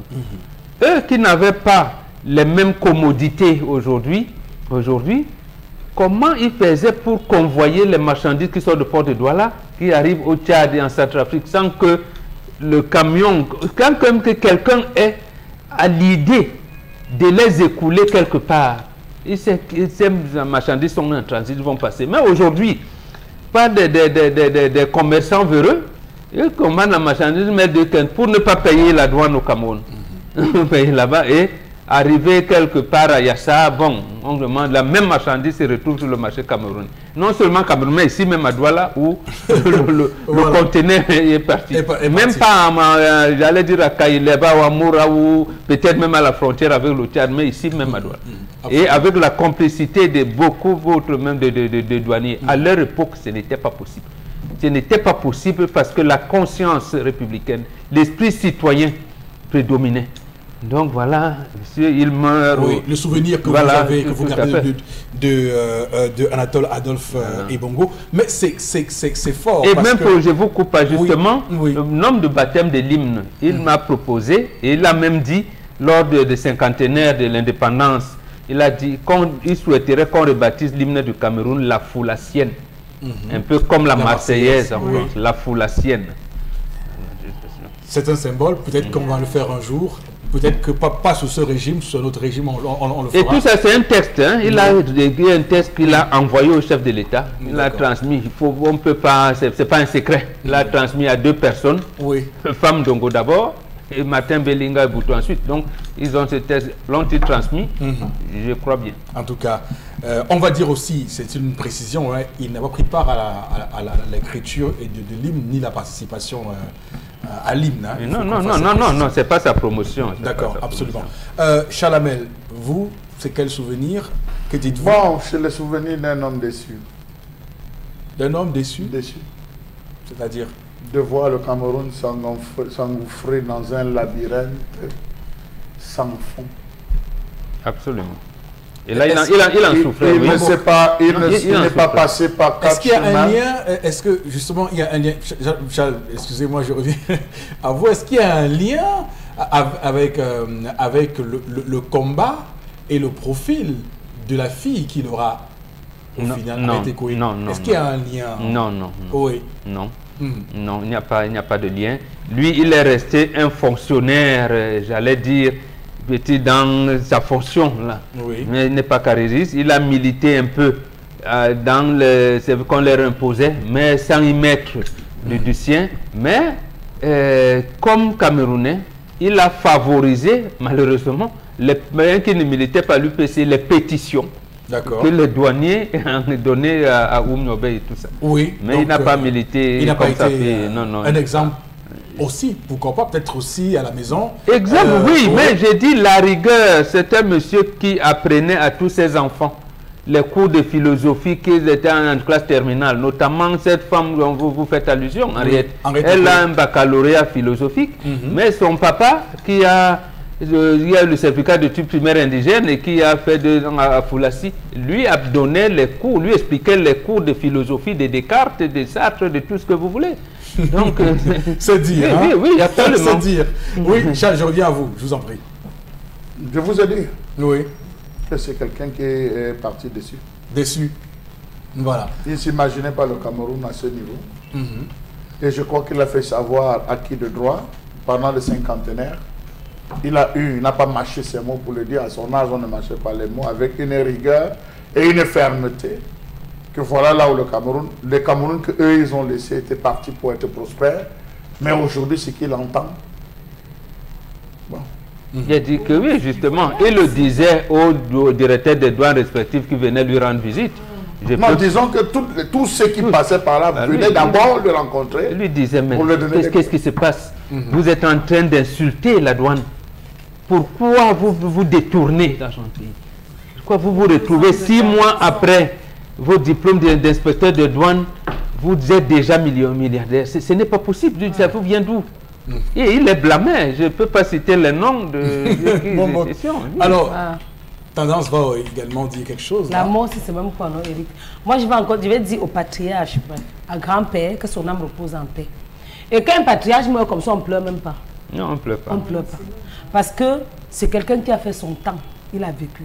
Il a seulement besoin de prières. C'est la ville qui va lui rendre hommage. Oui, en fait, c'est la ville. Il a besoin. Non, c'est la municipalité. Ça ne répond, ça ne famille plus à la famille. Rien à voir là. Ça ne compte plus à sa famille. C'est la première, oui, qui va faire les obsèques. La première, la communauté urbaine qui doit organiser en charge. Je savais qu'on doit organiser. Non, c'est comme ça. Il a dépassé 100 ans. Mais est-ce qu'ils vont le faire? Ils vont le faire. Oui, ils vont le faire. Ils vont le faire. Faites ça. Non, il faut qu'on exige qu'ils le fassent. Ils vont le faire. Il faut aussi, dès que quelqu'un, vous avez un membre de votre famille qui dépasse 100 ans, c'est la municipalité. Il ne vous appartient plus. Ça c'est le principe. Mais est-ce que dans les faits, on va arriver à ça? J'ai dit, monsieur Ntoné et Melengue Malapa ne peuvent pas s'amuser. Puisque quand le monsieur a fêté ses 100 ans, ils ont mis des banderoles partout dans la ville. Et la promesse a été qu'il ne le fasse pas, on voit. Je veux que le deuil là soit un deuil où... Mais ce n'est pas comme les 12 syndicalistes qu'on a licenciés. Qu'ils ne fassent pas, on voit. Pardon, c'est une doléance. Ça, c'est papa qui va à Mondovision. on doit être fier de l'enterrer. D'accord. Donc être fier le jour qu'on le met dans la tête, qu'on dise que non, il a fait un Au final, c'est 107 ans ou c'est 107 ans. Il est né en 1912. Oumnobe est né en 1913. Il est né en 1912. Donc, il est son aîné d'un an. D'un an de Oumnobe. D'accord. 107 ans. 107. Il est parti dans la beauté. Voilà. Il était chaud jusqu'à sa mort. Et il avait gardé sa mémoire. Ce monsieur pouvait vous citer sa dictée. Quand il passait son certificat d'études primaires indigènes, il vous cite sa dictée. Et même le calcul c'est très commun chez voilà, chez notre peau, les gens de notre peau. C'est un âge quand même. Hein. Voilà. C'est très commun, j'ai remarqué ça. Une mémoire vraiment très longue. Éviter les excès, M. Eric Fopoussi. Non, c'est les excès, il faut éviter les excès. Mais à qui le dites-vous? Mais à qui le dites-vous? Il avait une hygiène de vie aussi pour atteindre absolument. Oui. Alors, Florazé, on va sortir de ce sujet et prendre l'autre buzz. Oui, Eric Fopoussi, on reste toujours dans la séquence nécrologie avec le décès de Jean Fumanakam, on rappelle membre du Conseil constitutionnel. Donc le magistrat s'est éteint ce dimanche en Suisse dans un hôpital de Genève des suites d'une attaque cardiaque.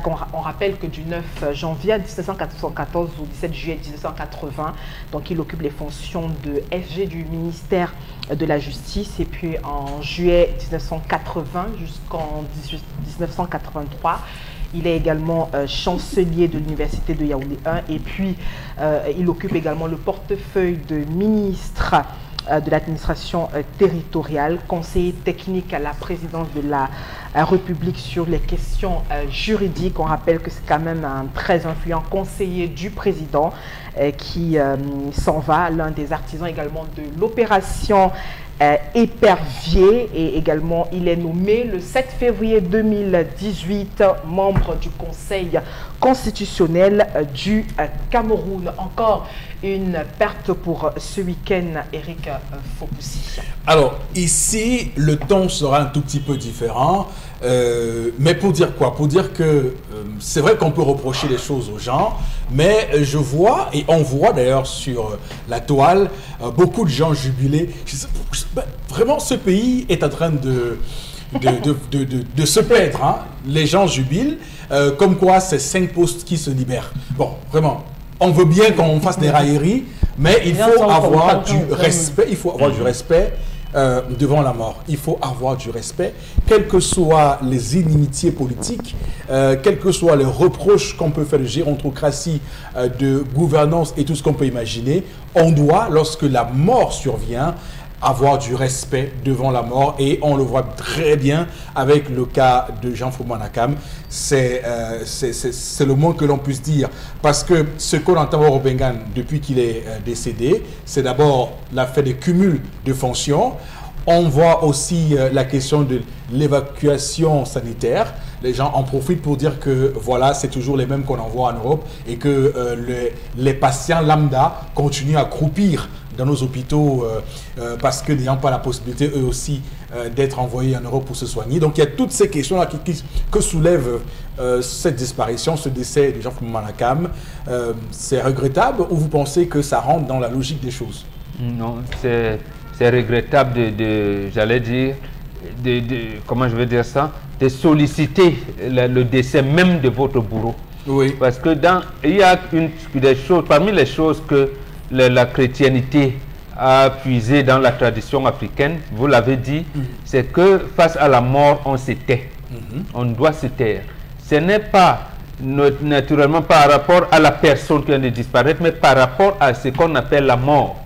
La mort, est-ce que quelqu'un peut vaincre la mort? Apparemment, on dit que Jésus l'a vaincu, mais c'est à voir. Mais bon, pour le cas précis, même eux, les chrétiens, ils vous disent, mieux vaut que même votre bourreau vive pour que Dieu, le Saint-Esprit, puisse transformer son cœur, pour qu'il regrette s'il a fait des mauvaises choses et tout. Donc, pour le cas de M. Fumanakam, moi, je n'ai pas, j'allais dire, les états de service pour le considérer comme bourreau ou pas, je ne pense pas. Mais il appartenait à un système où il était joué peut-être une pièce centrale. Donc, ce n'est pas lui. Qu'il soit même, qu'il ait été licencié avant ou après, il a été remplacé, le système est là. Donc les gens qui se réjouissent, j'ai dit, ils ont tort de le faire. Il peut être remplacé à tous les niveaux, que ce soit au Conseil constitutionnel ou comme conseiller juridique à la présidence de la République par un jeune de 45 ans. Au Conseil supérieur de la magistrature. Voilà, au Conseil supérieur de la magistrature, par un jeune de 45 ans. Oui. Cela changera quoi? Cela changera quoi? On vient de nommer un bonhomme, un jeune homme à la tête de l'ENAM. C'est le même système qui va continuer. Donc le vrai problème, c'est ce que vous avez relevé. On nous dit plateau technique. Mais quand est-ce que nous aussi, nous allons commencer à soigner nos autorités dans notre pays? C'est là le problème fondamental de mon point de vue. Oui. C'est-à-dire, quelqu'un tombe malade, il est là, qu'on le suive. On nous dit qu'il y a des médecins compétents. Mais le cadre de travail ne leur est pas donné. Pourquoi ne pas créer ce cadre de travail-là? C'est ça le problème, justement, que nous devons relever aujourd'hui. De référence. Voilà, nos hôpitaux dits de référence. Regardez, Mongo Betty est arrivé à Douala, il n'a pas été suivi. Oui. Parce qu'on sait qu'il doit arriver parce que apparemment l'hôpital général de Douala, un spécialiste dans la maladie qu'il a emportée, d'abord il n'était pas attendu. Ce n'est pas parce qu'il était opposant. C'est justement parce que le plateau technique, lui-même, Mongo Betty Amouran l'a dit. Il dit, mais j'ai vu les gars qui se menaient. Ils se démenaient comme au diable pour essayer de me sauver la vie. Mais ils étaient incapables parce qu'il n'y avait pas de matériel. Il n'y avait rien qui puisse leur permettre de me sauver la vie. Donc vous voyez, c'est l'occasion aussi de prendre conscience de l'amélioration. Alors, on dit du nouveau ministre de la Santé qu'il est un génie, qu'il est un surdoué et qu'il aura donc la tâche. Attends, mais on n'est pas à l'école. Monsieur Malachi. Il peut bien avoir 20 sur 20 à l'école, mais ici, on n'est pas ici en fac. D'accord. Il est là en train de mettre en pratique la politique définie par le chef de l'État. Mais maintenant, est-ce qu'on lui a demandé de définir la politique de la santé publique au Cameroun? Il me semble que non. Donc, si on le lui avait demandé, là, on aurait dit qu'on va l'attendre. Parce que j'ai entendu aussi cette expression-là qui m'a énervé à la limite. On dit, on jugera le maçon au pied du mur. Ils sont des maçons de quoi? C'est des tâcherons. On vous dit monter le parpaing. Attendez. Vous voulez monter le parpaing, on vous dit, bon, attendez, qui vous a même dit de lever ce parpaing? Et attendez encore. On dit, bon, voilà, c'est-à-dire que même le dosage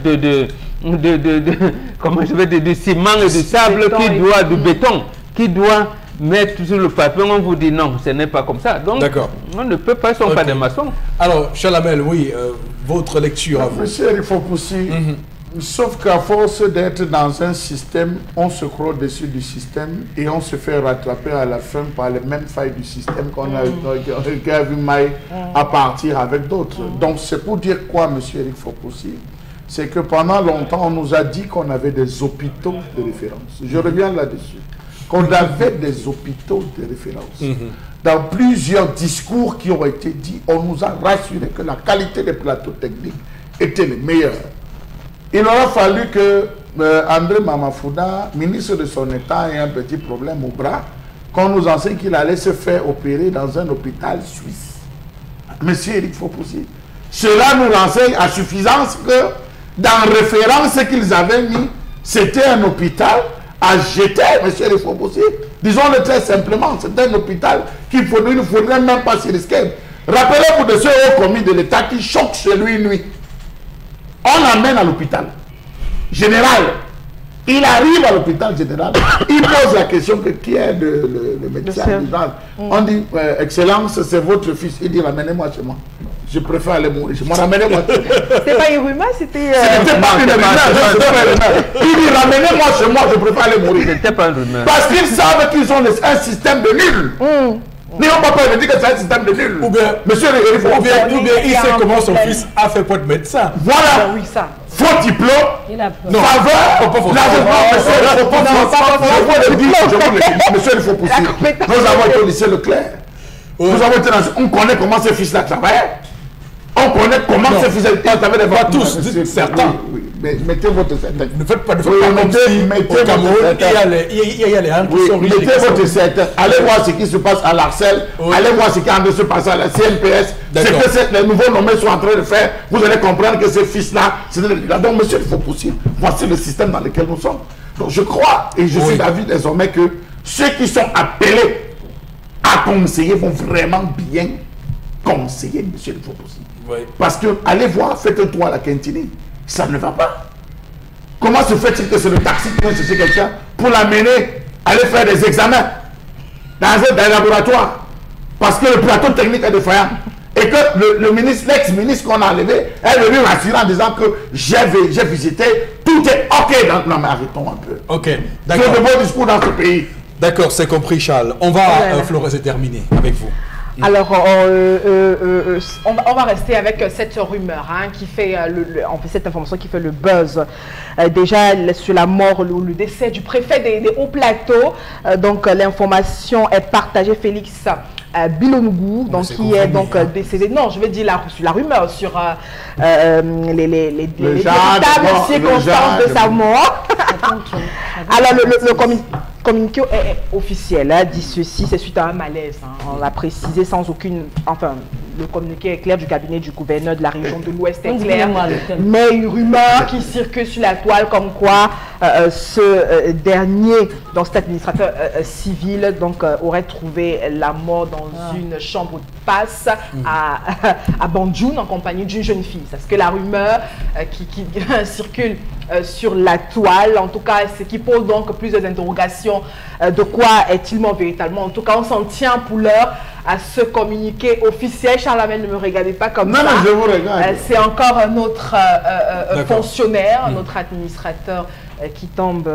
D'accord. Ok. La tristesse des Hauts-Plateaux. D'accord. Ok. Très bien. On va dire que le communiqué du gouverneur coupe court. On n'est pas là pour faire les ragots. Nous ne faisons pas de ragots dans cette émission. Madame, monsieur, merci infiniment. C'est tout pour cette revue des réseaux sociaux. On va tout de suite passer à autre chose. Et cette autre chose-là, justement, c'est avec Constellamine qui va nous retrouver dans un court instant, avec qui on parlera des gyrophares de signalisation. C'est important également de faire évidemment ce clin d'œil. Mais avant, quelques messages florazés de nos téléspectateurs qui nous envoient évidemment des textos. Oui.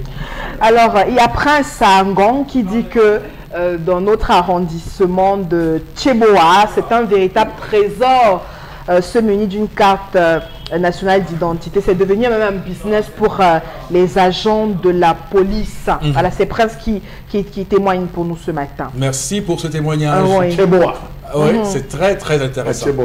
Alors, dans mon cas, j'ai dû faire plus de 8 mois sans carte, avec plusieurs tentatives de récupération en vain. Encore pourtant, le policier l'avait gardé dans son tiroir afin de me faire la cour, me draguer. Sauf que voilà, merci, il faut le dire. Non, j'aurais voulu que ça soit signé, mais c'est pas signé. Bon, enfin, non, mais je l'ai dit, ne me regardez pas comme ça. Il peut avoir des problèmes. Mais c'est une chance pour elle, 8 mois. Les autres en font 3 ans. Je dis encore heureux pour elle que ça a juste été 8 mois. La draguer, là. Oui. En tout cas, merci beaucoup. On va donc retrouver Constellamine. Consti, nous sommes en début de semaine. Nous sommes lundi 14 janvier 2019. Bonjour, bon début de semaine à vous. Oui, bonjour Eric. Bonjour à toute l'équipe de l'émission 10-12 le Zénith. Et surtout bonjour à tous les téléspectateurs et clients du concept Salaka.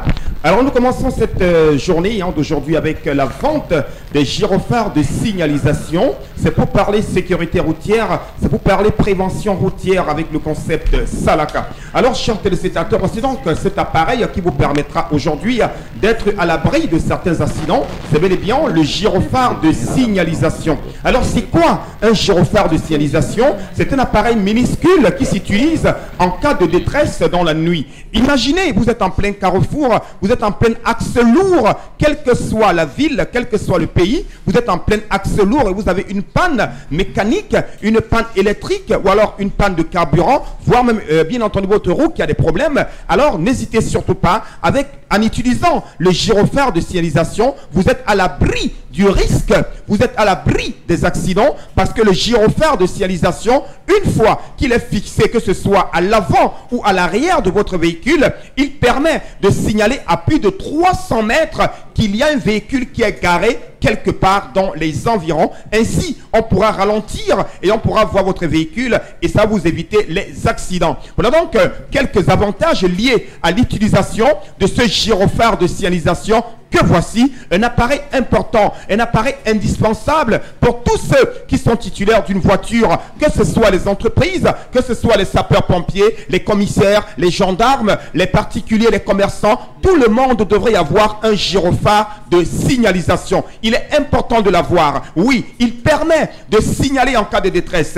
Il permet d'éviter les accidents. Alors, chers téléspectateurs, n'hésitez surtout pas. Commandez à présent votre gyrophare de signalisation. Comment l'utiliser? C'est simple comme bonjour. On peut l'accrocher, que ce soit à l'avant ou à l'arrière du véhicule. On peut le poser sur le sol. On peut également, bien entendu, le poser sur le capot du véhicule.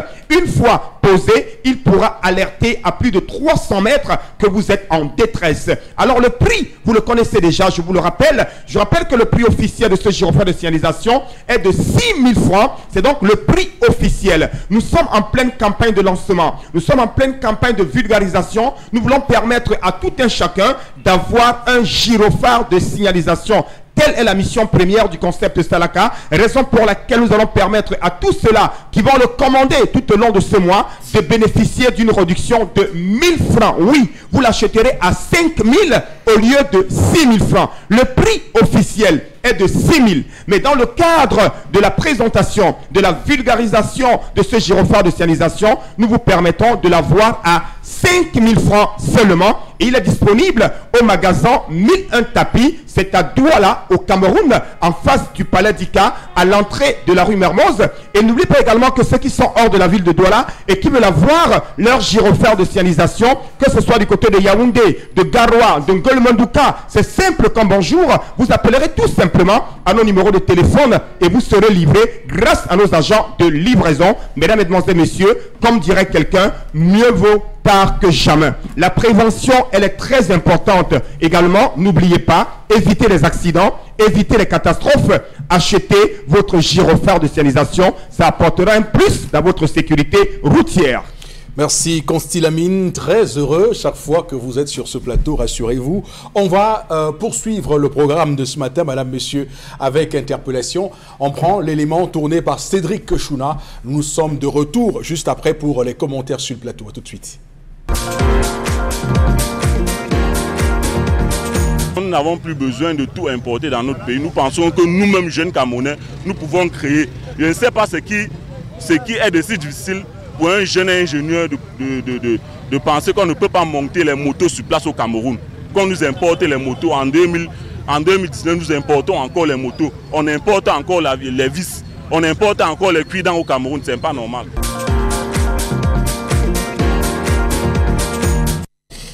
Voilà, on va faire, bon, Bengan, un sujet économique ce matin. Merci aux compatriotes qui a réussi à nous sortir de nos cours en économie. Alors, la consommation locale, l'importation, comme on le voit au Cameroun, est un problème puisqu'il y a beaucoup de denrées alimentaires qu'on pourrait faire sur place, mais qui malheureusement sont importées.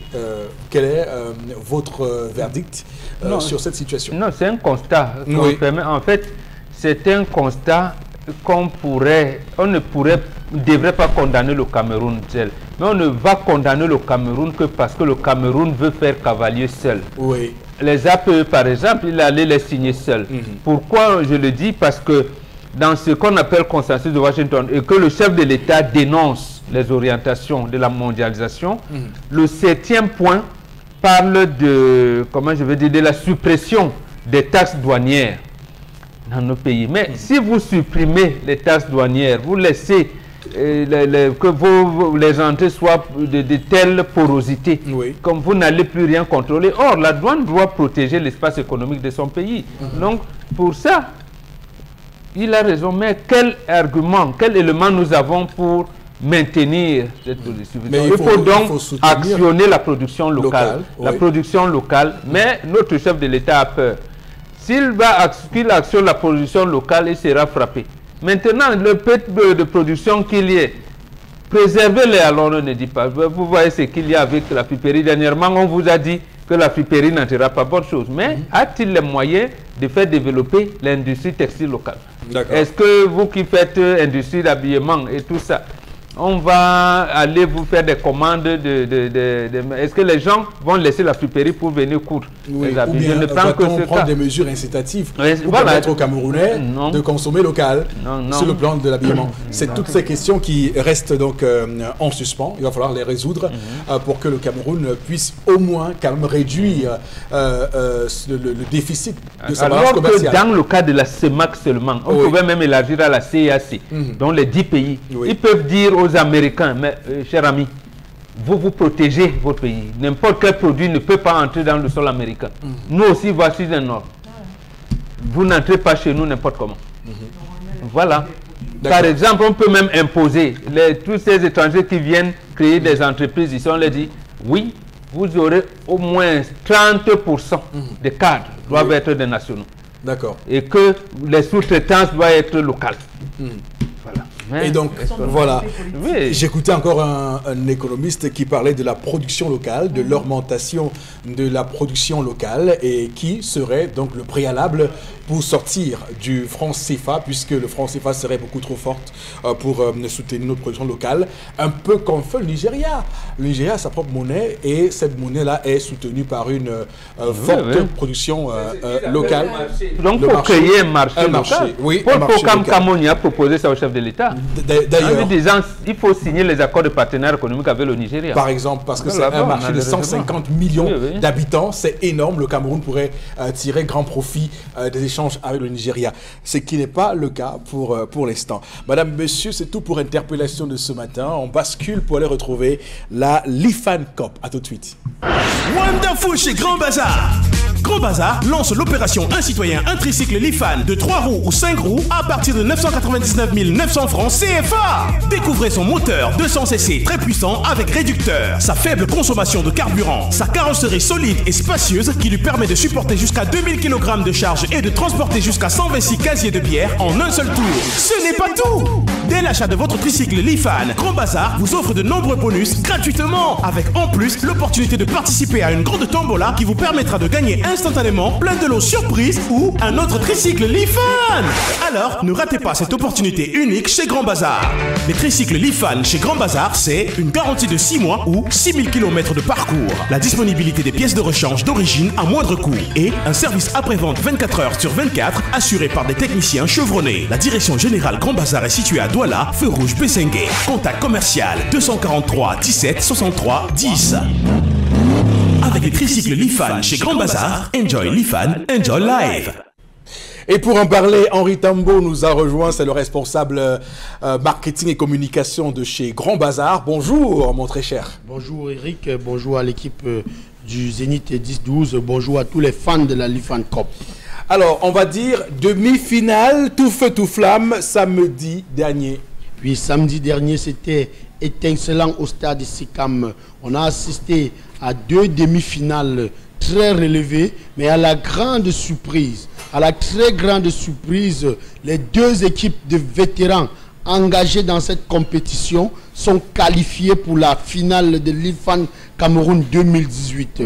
Les 6 équipes de moto-taxi engagés dans cette compétition sont tous éliminés.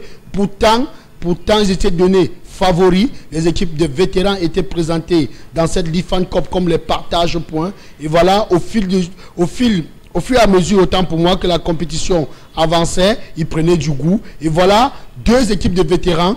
Équipe du dimanche qui est composée des anciens lions indomptables et acquis à la cause des étudiants. Équipe du dimanche qui a un groupe de supporters impeccable et ont arraché leur qualification 1-0 face au GCL qui était le favori de la compétition. Et les vétérans Cité SIC ont donc également arraché leur qualification 1-0 parce qu'ils sont présentés comme l'équipe organisateur. C'est toute la Cité SICAM qui sort quand cette équipe joue. Voilà donc l'affiche de la finale. Équipe du dimanche et vétérans Cité SIC. C'est ce samedi à partir de 14 h au stade SICAM. Un mot sur cette finale de la Lifan Cup et la cérémonie de clôture ce samedi, donc samedi prochain qui arrive là. Oui, cérémonie de clôture qui sera donc très riche en couleurs et en son ce samedi au stade Sikam avec des chorégraphies chinoises. Vous savez que les ingénieurs de l'IFAN Group sont là. Ils ont organisé une chorégraphie que vous n'avez jamais vue. Venez donc au stade Sikam ce samedi. Vivre l'événement qui a remplacé la CAN 2019. C'est l'apothéose déjà. Nous aurons les cascades des motos. Une très grande mobilisation sur les motos et tricycles. L'IFAN qui seront donc présentes au stade Sikam. Sans oublier la moto de ces Lifan 150, la moto du jeune cadre responsable qui sera également là. Nous avons pris la peine de contacter tous les groupes de danse de la ville de Douala qui vont se déployer au stade Sikam ce samedi lors de cette finale. Ça sera tout simplement étincelant et ce sera la clôture de la Lifan Cup. Avec les invités spéciaux de la cérémonie de clôture. Hein. Oui, Eric, nous avons d'abord invité tous les partenaires de Grand Bazar, tous les chefs d'entreprise qui nous font confiance depuis plus de 10 ans sont donc invités à cette finale. L'équipe du Zénith 10-12 également recevront leurs invitations pour la finale de la Lifan Cup ce samedi. Et nous allons également inviter tous les coachs des équipes de première division. Au Cameroun, ils sont au total 18. Ils étaient déjà là lors des demi-finales. Ça sera tout simplement étincelant, Eric. D'accord, on va rapidement terminer avec les récompenses des finalistes et les acteurs qui se sont démarqués et un rappel des contacts du comité d'organisation. Effectivement, tous les compartiments seront primés ce samedi au stade Sikam. Les meilleurs joueurs, meilleurs gardiens, meilleure équipe fair play. Tous les compartiments seront primés. Donc, contactez le comité d'organisation de la Lifan Cup à partir de cet instant au 655 80 24 76 655 80 24 76. Si vous voulez faire une participation à cette finale ou alors lui donner une idée au comité d'organisation, ce sera la bienvenue. N'oubliez pas de nous visiter autant pour moi notre page Facebook Lifan Cameroun et c'est Enjoy Lifan, Enjoy Life à ce samedi pour la grande finale que vous n'avez jamais Merci Henri Tambo. Alors Florazé, on va revenir à vous pour quelques messages envoyés par nos chers téléspectateurs et chères téléspectatrices. Avec vous donc, allez-y Flora. Eric Ngakam qui réagit du Burkina, il dit cette histoire de carte, c'est aussi une affaire d'escroquerie, car nous venons au pays et voulons faire des cartes express, c'est difficile, et pourtant au Burkina Faso, en une journée, vous les avez, toutes vos pièces. Non, il faut expliquer ce que c'est qu'en une journée, parce que les Camerounais pensent que c'est juste aller se faire enregistrer, non. Et il dit qu'en une journée, vous allez au poste d'identification, vous donnez vos informations vous concernant, et là tout de suite, on vous donne votre carte faite. Oui, votre carte est tout de suite fabriquée sur place. Ah, mais c'est... Oui, Burkina Faso. Oui. C'est un témoignage. D'accord. Il ne faut pas que ça transite par voie routière. Ok, Consti Lamine avec nous, une fois de plus, Consti, rebonjour. Bonjour Eric, c'est toujours un plaisir d'être là dans cette émission qui est très regardée au Burkina Faso, en Côte d'Ivoire, au Sénégal, chez moi et même du côté de l'Europe et des États-Unis d'Amérique. Alors, chers téléspectateurs, nous allons tout de suite vous permettre d'avoir ceci. Et ça, c'est quoi? C'est la poêle Red Copper. Oh là là là, regardez comment elle scintille.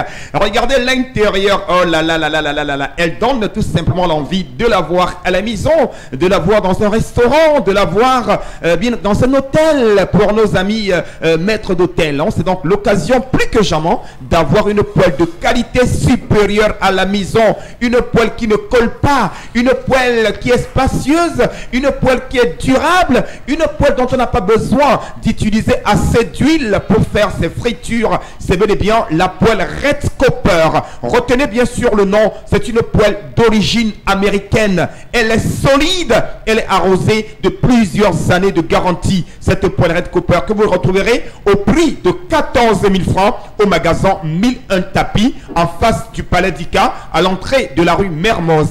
Vous l'avez donc à 14 000 francs. Votre poêle neuve dans l'emballage, vous l'avez à 14 000 francs au magasin 1001 tapis. C'est à Aqua en face du Palais d'Ika.